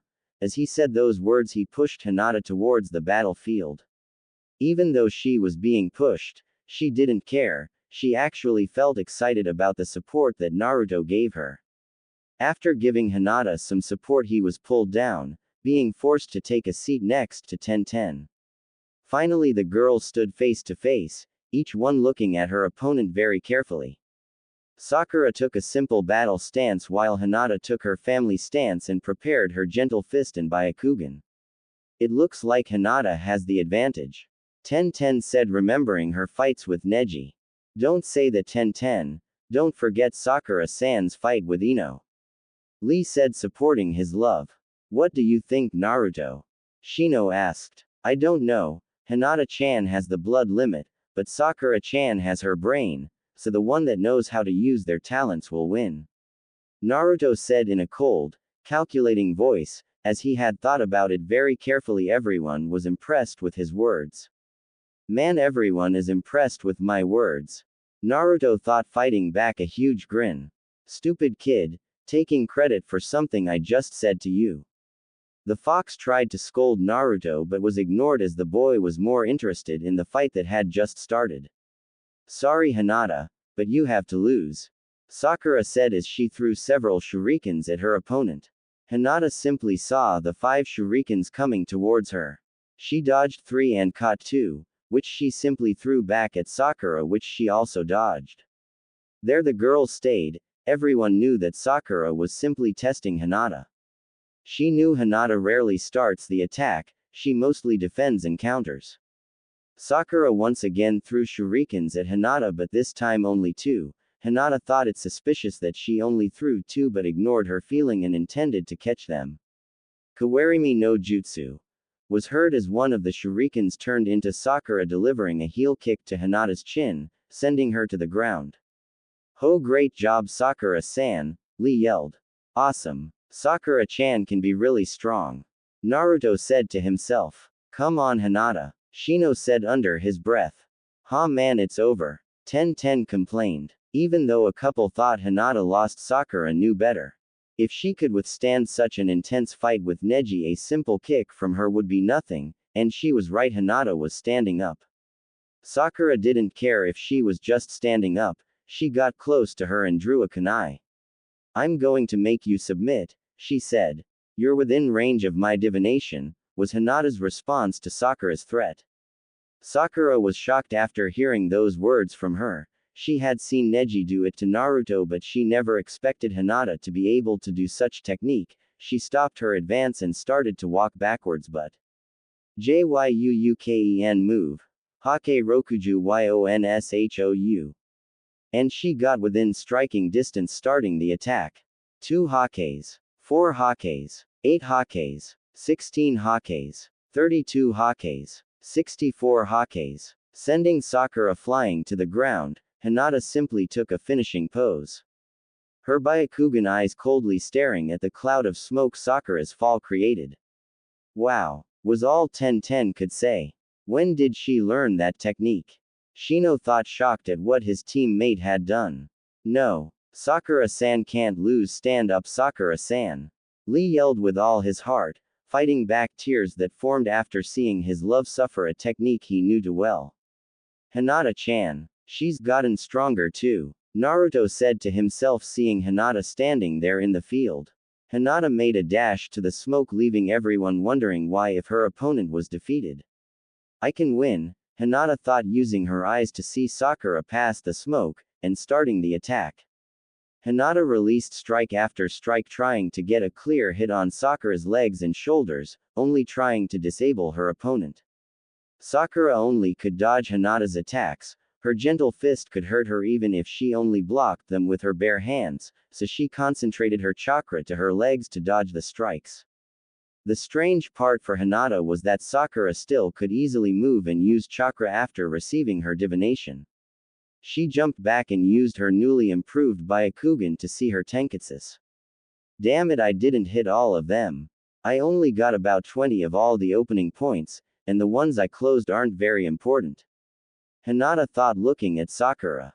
Even if you can do that attack, you still haven't mastered it. Sakura said to the girl. I did it perfectly last time, even if it was just a dummy. Hinata thought. Even if I can't use genjutsu, I can still win.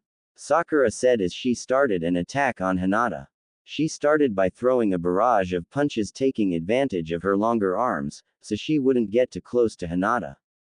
Hinata blocked some of the punches, putting some chakra into her blocks so she was counter-attacking at the same time. The rest of the punches she simply dodged. Sakura started to lose her strength in her arms but didn't care and pressed on with her attack, this time with kicks. Hinata wasn't surprised by Sakura's new attack and prepared a counter for it on a spinning heel kick Sakura tried to give her. Hinata blocked it with her forearm, leaving Sakura open for an attack. Hinata gave her a hit on the leg she blocked, pumping it with chakra and disabling it. Sakura hit the ground hard after that counter, but only to have her vanish in a puff of smoke. Baka, I left you that opening, was heard as two shurikens hit Hinata's shoulder. Even if you have those eyes, you can't leave your guard down. She said as she appeared out of nowhere, giving Hinata a hit to the stomach, making her bend forward. Sakura connected a knee to her chin, now sending her head backwards, but she didn't stop there as she gave Hinata a spinning elbow to the side of the head, sending her to the ground knocked out. Sakura turned, waiting for praises from her teammates for her victory over the Hyuga. But she only got stares from them. You were too rough on poor Hinata. Ten said. Quote. Shino simply looked at Sakura. Sakura-san, you let your youthful spirit overwhelm you. Lee said, trying to praise her, but still surprised with the way she finished Hinata. Sakura didn't know why they were acting that way. It was a fight and they had to give it their all. She didn't know why they were acting this way.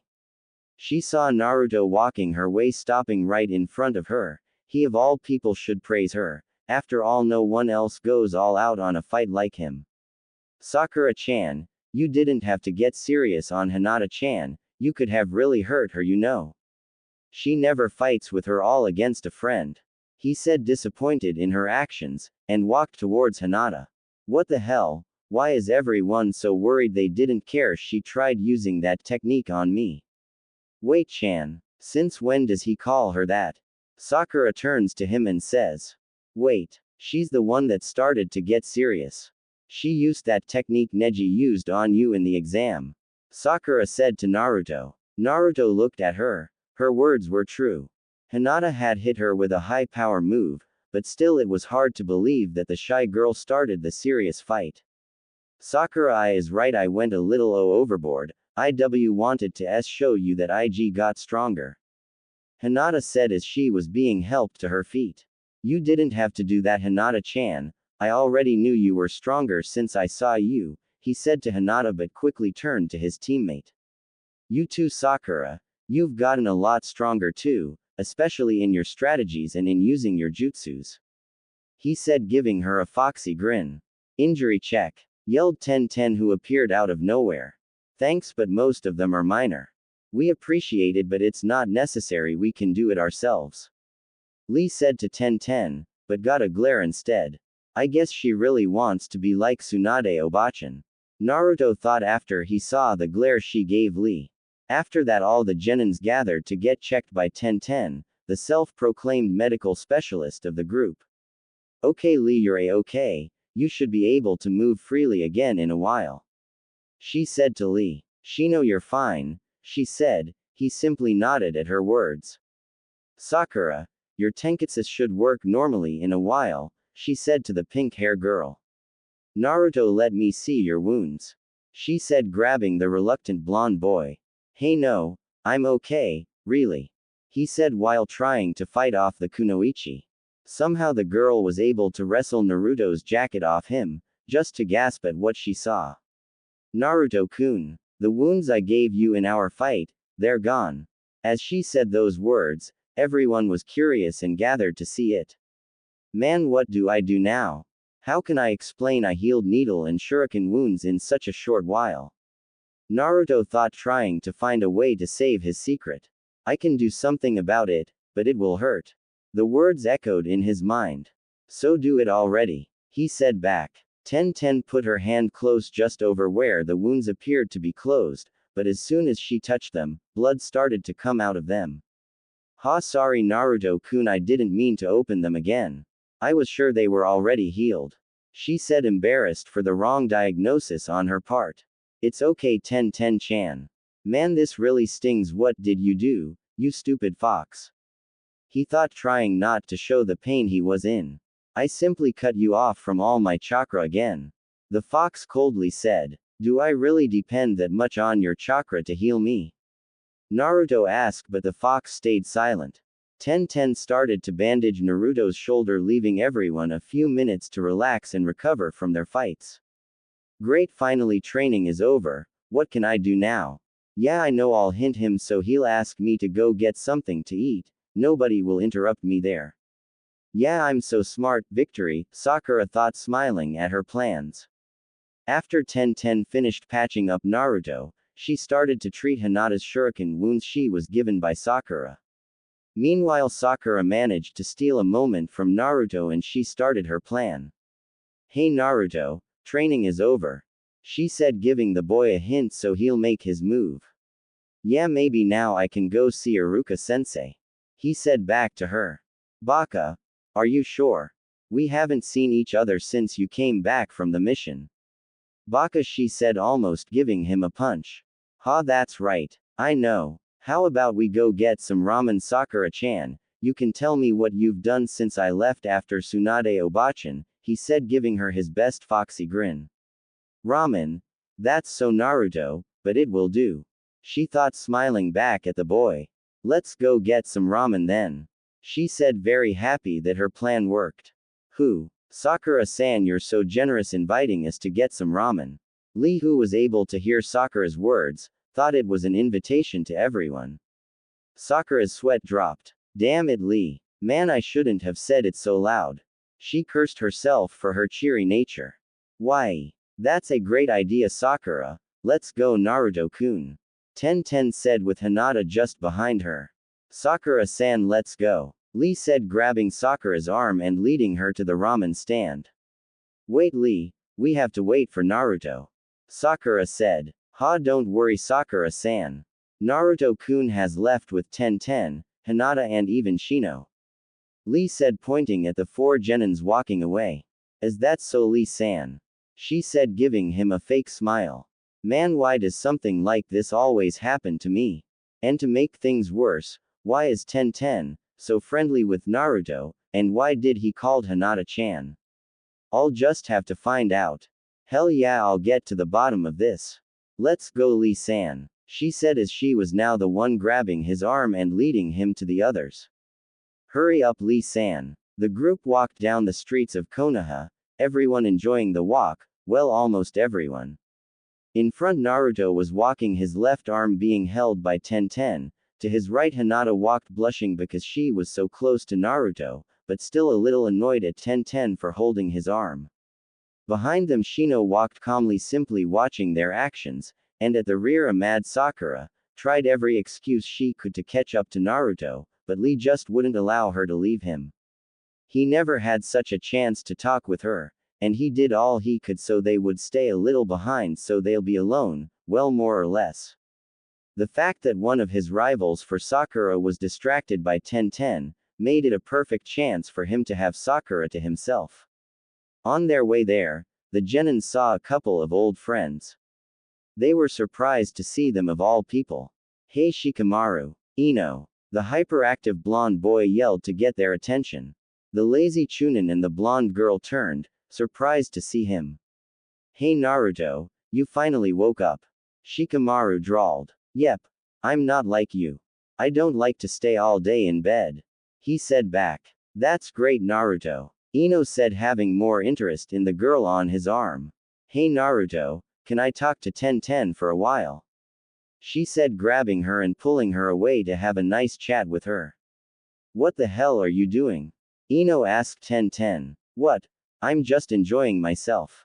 Ten said calmly. It looked more like that you were enjoying Naruto. She said to her in a mad tone. Well, yeah, why shouldn't I? He is cute, and has beautiful cerulean eye, they're quite rare in Konoha, you know. Ten said, smiling at Ino. What? They're not rare, I have blue eyes.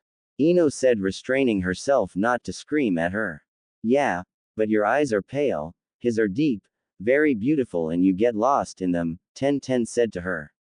I told you Sakura and Hinata liked him, so you would help me. Ino replied. Really? Oh, I never imagined that was the reason you told me. I thought you told me so I would keep an eye on them. Ten said, giving her an innocent smile. This didn't amuse Ino one bit. Why should I help you? I'm starting to like the blonde, and the attention I'm getting from the girls. Ten thought, smiling. Don't even think it. You already told me you like someone, remember? Ino said to Ten. So, I just like him.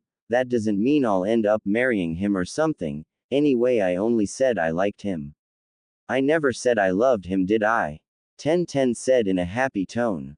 Even if I did decide to help you, it wouldn't be fair to Hinata that we both help Sakura get him. She's my friend too, you know. Ten said to her.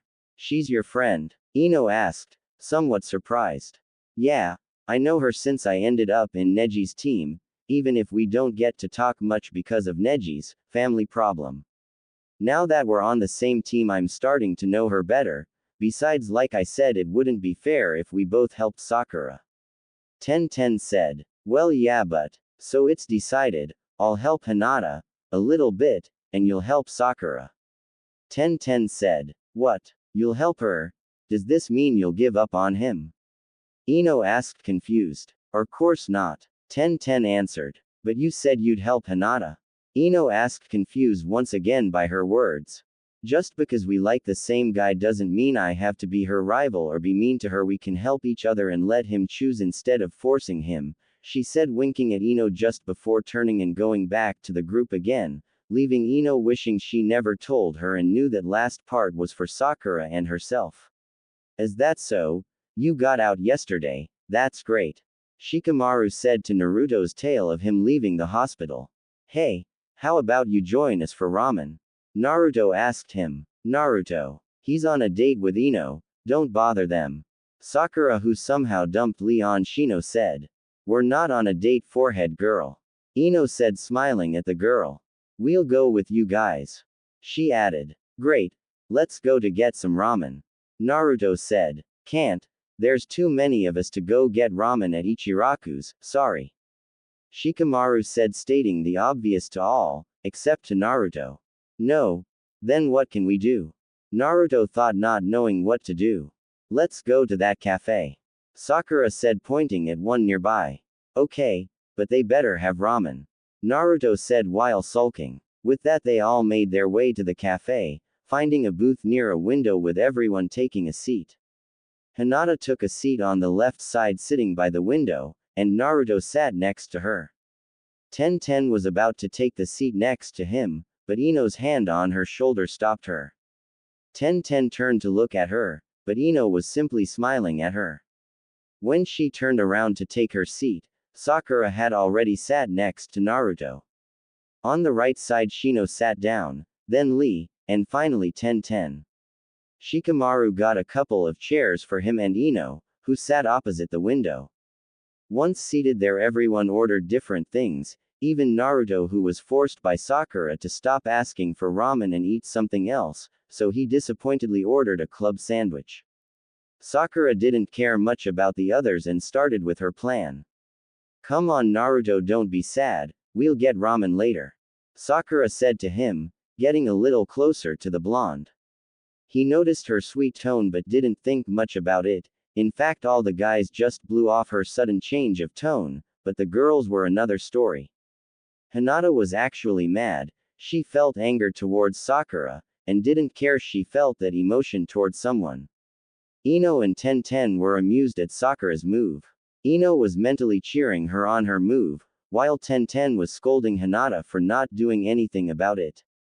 Naruto-kun, why your fight was amazing. Hinata said, trying to get Naruto's attention. As he heard her words of praise, he rapidly turned to Hinata.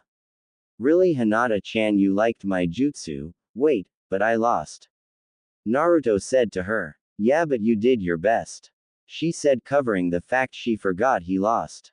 Hinata was able to get Naruto's attention off of Sakura and to focus on her.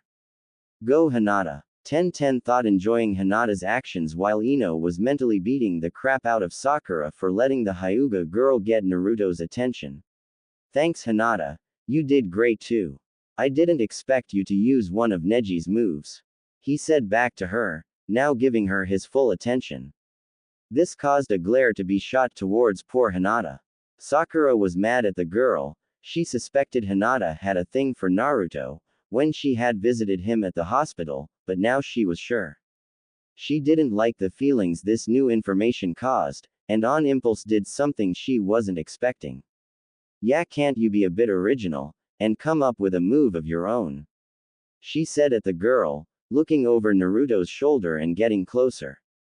This made Hinata look at the table, trying to avoid eye contact with both Naruto and Sakura.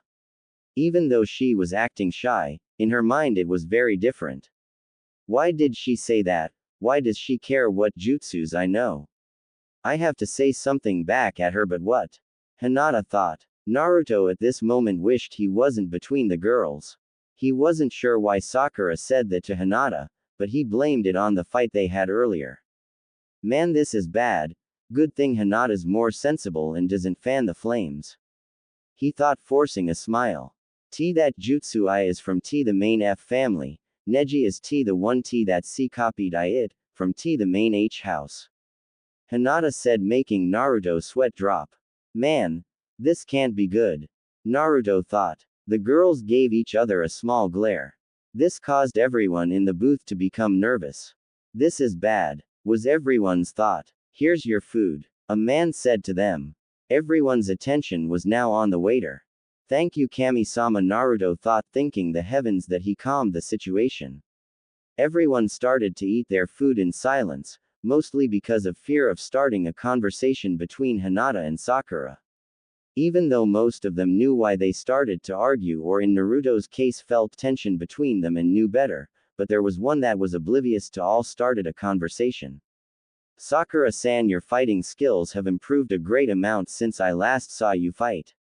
Lee said to Sakura. Thanks Lee-san, even though my team was away, I did some physical training and learned a few jutsus, even if I can't be as strong as Naruto or Sasuke-kun. I also trained in strategies and battle techniques so that I can be useful to my team, that last part she said, looking at Hinata. Are you still trying to impress Sasuke? Hinata asked her in a low voice. This made Sakura mad. She didn't want him to come up in the conversation. Way to go Hinata, you go girl. Tenten thought, smiling at the way the girl was acting. She never imagined the shy girl would be this way when it came to this boy. Aw man, this isn't good. Of all the time she kept this to herself. Why did she choose now to make a move on him? Man, this isn't going to be pretty. I have to do something. Ino thought, a little worried about the way things were going. Man, this is troublesome. I never expected to still be alive when two girls fought for him. This is going to be very troublesome. Shikamaru thought. I'm eating. I would really appreciate it if you don't speak of that traitor. Shikamaru said, with a slight tone of anger in his voice. This caused eyes to stare at him. No one ever expected him to say something like that, especially with anger in his voice. Even though they were surprised, more than one person present in the booth was happy he said those words. With that, everyone started to eat in silence again. Ah, that was good, not as good as ramen but good. Naruto said as he rubbed his stomach, now filled with something other than ramen. A few minutes after Naruto finished his food, The rest finished theirs and started to talk again, but this time Hinata and Sakura just listened to the others. So there I was kicking and punching him with all my power, but the time for my medicine came, so I had to give him a break. After I took it, everything is a blur except the part was he was about to finish me and Gaara helped me. Lee said to everyone, impressing them with such a weird opponent he had. So, his bones were weapons, is that a blood limit? Shino asked, interested in a new type of enemy. Yes, Shino, it was, but he died after the fight, but it looked like it wasn't us who killed him. It looked like it was something he already had. Lee said to them, so you got lucky he was sick. Ten said, mocking him. Well, yeah, but luck is a skill as well. Lee said to her. Yes. Lee say it proudly, luck is with the best shinobis. Guy, who appeared out of nowhere, said. Guy's sudden appearance made everyone sweat drop, and causing some shock, and tears, well only from Lee. Guy sensei, you're finally back from your mission. Lee said to his teacher standing up from his seat. He didn't care he was between Shino and Ten, somehow he was standing right in front of his sensei. There the two stood face to face, the background strangely turned into a beach at dusk. This was very creepy to the rest of the genin including Shino. Everyone rubbed their eyes trying to make the image go away, but the worst came when student and teacher were locked in a hug. Everyone's jaw dropped. This was something no one wanted to see, even Sakura, Naruto, and Ten who had seen it before were shocked at the sight. The genins couldn't hide their reactions.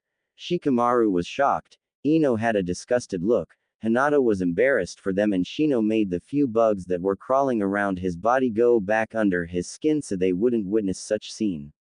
Hey Sakura-chan, that's pretty good stuff. Naruto said to Sakura. This creeps Sakura out even more. Her eyes went huge, she then turned to Naruto and said. You baka dangerous, way too dangerous. She said while lightly hitting him on the shoulder. After a few minutes, they broke the hug. Guy looked at Lee, and said to him. Lee, I have returned from my mission. Everyone fought hard not to yell insults at him. And I have mastered a new taijutsu technique. He said, taking his good guy pose. Oh, please tell me Guy sensei about this new technique. Lee said while forming a fist and a fire burned in his eyes. No, Lee, there are too many of your rivals here. You cannot give away your attacks to your rivals so quickly, they must see them only in combat against you. He said while looking at Naruto. We must go to our training grounds, Lee. After that they started to walk out of the cafe. Hey Lee. Naruto yelled. Lee smiled and turned around. Don't worry Naruto-kun, I will fight you as soon as I've mastered that new move. Lee said in a proud voice. Naruto simply looked at the boy. That's great fuzzy brows, but that's not what I wanted to say to you. Everyone was interested in Naruto's words. Naruto pointed at Lee and said. You haven't paid for the food you ordered. This caused everyone to fall anime style. Ha, that's right Naruto-kun. He said while he took some money out. Here Naruto-kun. Man, I almost did it again. He gave him the money and left with his sensei. One less, thought Sakura as she waved goodbye to the boy. I should be leaving too. Shikamaru sighed. I have to hand in a report. He said while slowly standing up. Ah Shikamaru. Come on, stay a while more, Ino complained. Can't. I have to. He said back at her with his hands in his pockets. Ha ha ha. You're starting to sound a little responsible, Shikamaru. Naruto said laughing at the boy. He's right. A year ago you would have said it was too troublesome to even do a report. Sakura said backing up Naruto. Shikamaru only cracked a small smile and turned to leave, but is stopped by a voice. Wait. I'm leaving also. The voice said. You too, Shino? Ino asked in a complaining tone. He simply nodded at her question, with that the boys take their leave, only leaving Naruto with the 4 girls. Naruto looked around him, the eyes of 4 girls were staring at him. This made him feel a little uncomfortable. Well, he noticed 3, but Hinata was looking at him from the corner of her eye. Man, this feels weird, I'm not sure why everyone left me here alone with these girls. Naruto's sweat dropped as he saw Ino and Tenten smile at him at the same time. Outside the diner, two boys talked about the scene. Man, good thing we were able to get out, I felt thing we're going to get troublesome. Shikamaru said to Shino, which he simply nods agreeing with the lazy Chunin. Shikamaru stops, and looks back at the cafe they just left. He cracks a small smile and turns to Shino. Even if we left, there's no reason we can't find out what's happening to him. He said in an almost excited tone. Shino, who was able to pick up on the indirect hint, lifted his arm and a few bugs flew out towards the cafe. Done, Shino said as they continued to walk away from the diner. Back in the diner, things got interesting. Well, now that every guy left, we can have a little girl talk, Ino said. Tenten smiled right next to her. Nani? What about me? I'm a guy too, you know. Naruto said, complaining about what she said. Huh, really? I didn't know, Ino said, mocking him. This made him angry. You can stay if you want to, but you'll have to answer if we ask you something. She said to him. Man, what should I say? I've always wondered what they talked about, but what can they ask me, a man? What should I say? Naruto thought. What are you doing, Ino? What are you trying to pull saying that to him? Oh, this can be helpful. Sakura thought, then looks at the shy girl. Or troublesome, it might give her a chance. Ino, you baka, you didn't think this through. Ino, pig, you baka. Oh no, I can't stay here. If they ask me, what can I say? I can't tell them I like Naruto-kun. I want to say it to him, but not like this. Oh no, I can't. Hinata thought, blushing. While thinking of all the possible things they could ask her that are related to Naruto, madly playing with her fingers, while looking at the table. Hinata's blushing and Sakura looks mad. I think they don't want to have a girl talk with me. What am I saying? I can't have girl talk, I'm a guy. Thou, it would be fun to see what they talk about. No, I can't.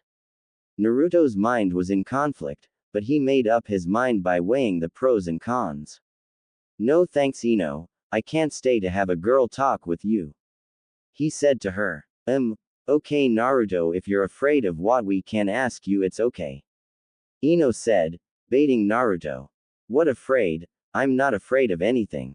Naruto said to her. Very well, you said it. You're going to have a little chat with us. Ino said to him in an evil voice. Gulp, that's scary. Naruto thought. So since you wanted to stay, let's ask you first. Tenten said to him. Nani? He said back. Good idea, Tenten. Well, let's think. I say one question each. Ino said. Yeah. Tenten agreed, backing her up. The other two girls were a little nervous and angry at their friends. Not fair, he said, sighing in defeat. Me first, what kinds of girls do you like? Ino asked him. Everyone was interested, but Sakura was sure he was going to describe her. Well, I like tall girls and short girls, girls with long hair, with short hair. I like loud girls, and shy girls. Naruto kept saying one thing and then the opposite of it. Every girl's sweat dropped, even Hinata felt angry at him for doing that. You baka, that could be anybody. Be more specific. Ino yelled at him. What? You said the kind of girl I like and those are it. I like girls in general. He said, giving his foxy grin to Ino. Ino, I know what you're trying to do, but Naruto, he'll answer her too truthfully. Sakura thought, angry but amused because of Naruto's answer. Well then, I know, tell me the name of a pretty girl you know. Tenten said, hoping to get a familiar name. Naruto started to think, putting out his lower lip, then a smile crept on his face. Everyone was interested in his next words. I'll tell you, Tenten-chan. He took a pause, getting everyone more excited and interested. Emma and Kanako were his words. This caused Sakura's and Ino's jaws to drop.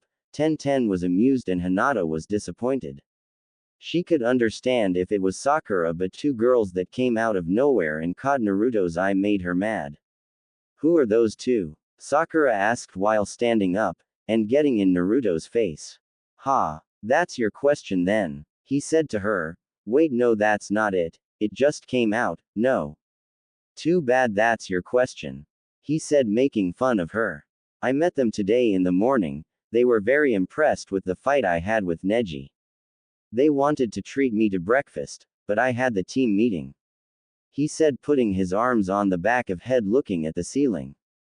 What do you mean, but did you actually think of going to have breakfast with them? Sakura yelled at the boy. Of course not, Sakura-chan, and besides she asked for the name of a pretty girl. They were pretty, but that's all. He said, scratching his cheek. This caused some relief around the table. The plans of all of them were almost destroyed by two unknown girls he met today of all the days. It's your turn, Hinata. Ten said to her. No, I don't know what. Can't ask anything.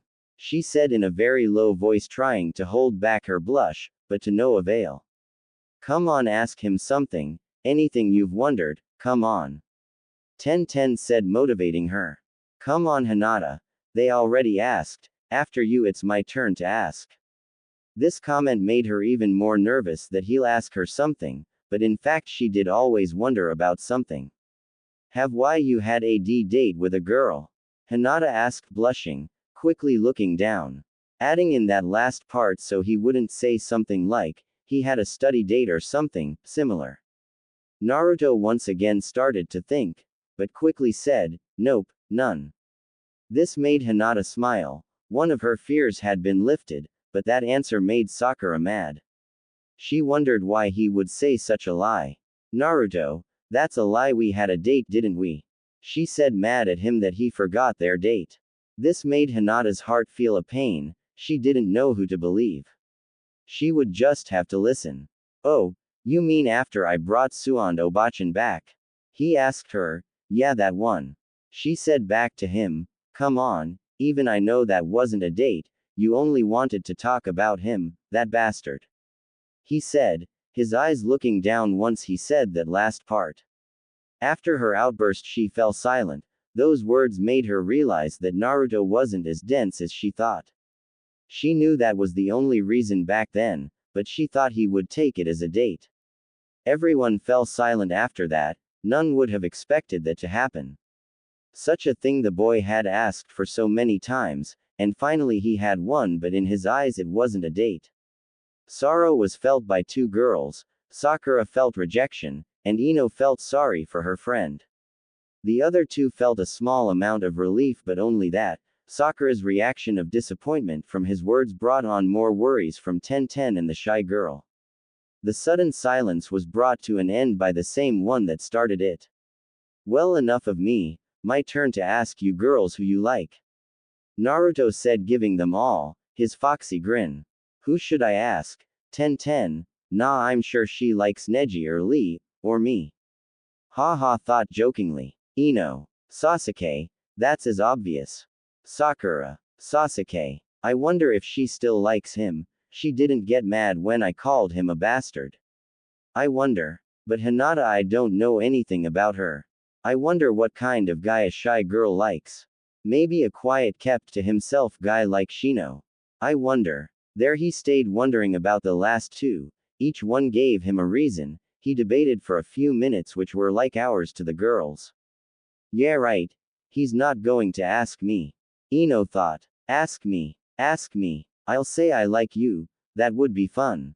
Ten thought. He is so going to ask me. Ask me already. I just want to say it already. I'll kill you if you don't ask me. Hell yeah. Sakura thought. Oh no, don't ask me. No, please, I can't tell you in front of everyone. I don't want to tell you like this. Hinata thought, playing with her fingers. Who can I ask? If I ask Sakura, but if I ask Hinata, I don't know. Well, I can ask Sakura any day, I'm sure she'll tell me, but it would be fun to know who Hinata likes. When will I have another chance like this? He thought in an evil tone, doing it out of pure curiosity. For the shy girl can answer a question that crosses the mind of many men. What kind of guy a really shy girl likes? I choose, he said, getting everyone's attention. He stood up and pointed at Ino, but then he started to move his arm from left to right in a roulette-style manner. This made everyone nervous of who could it be. Then suddenly, in a sharp pause, his arm stopped.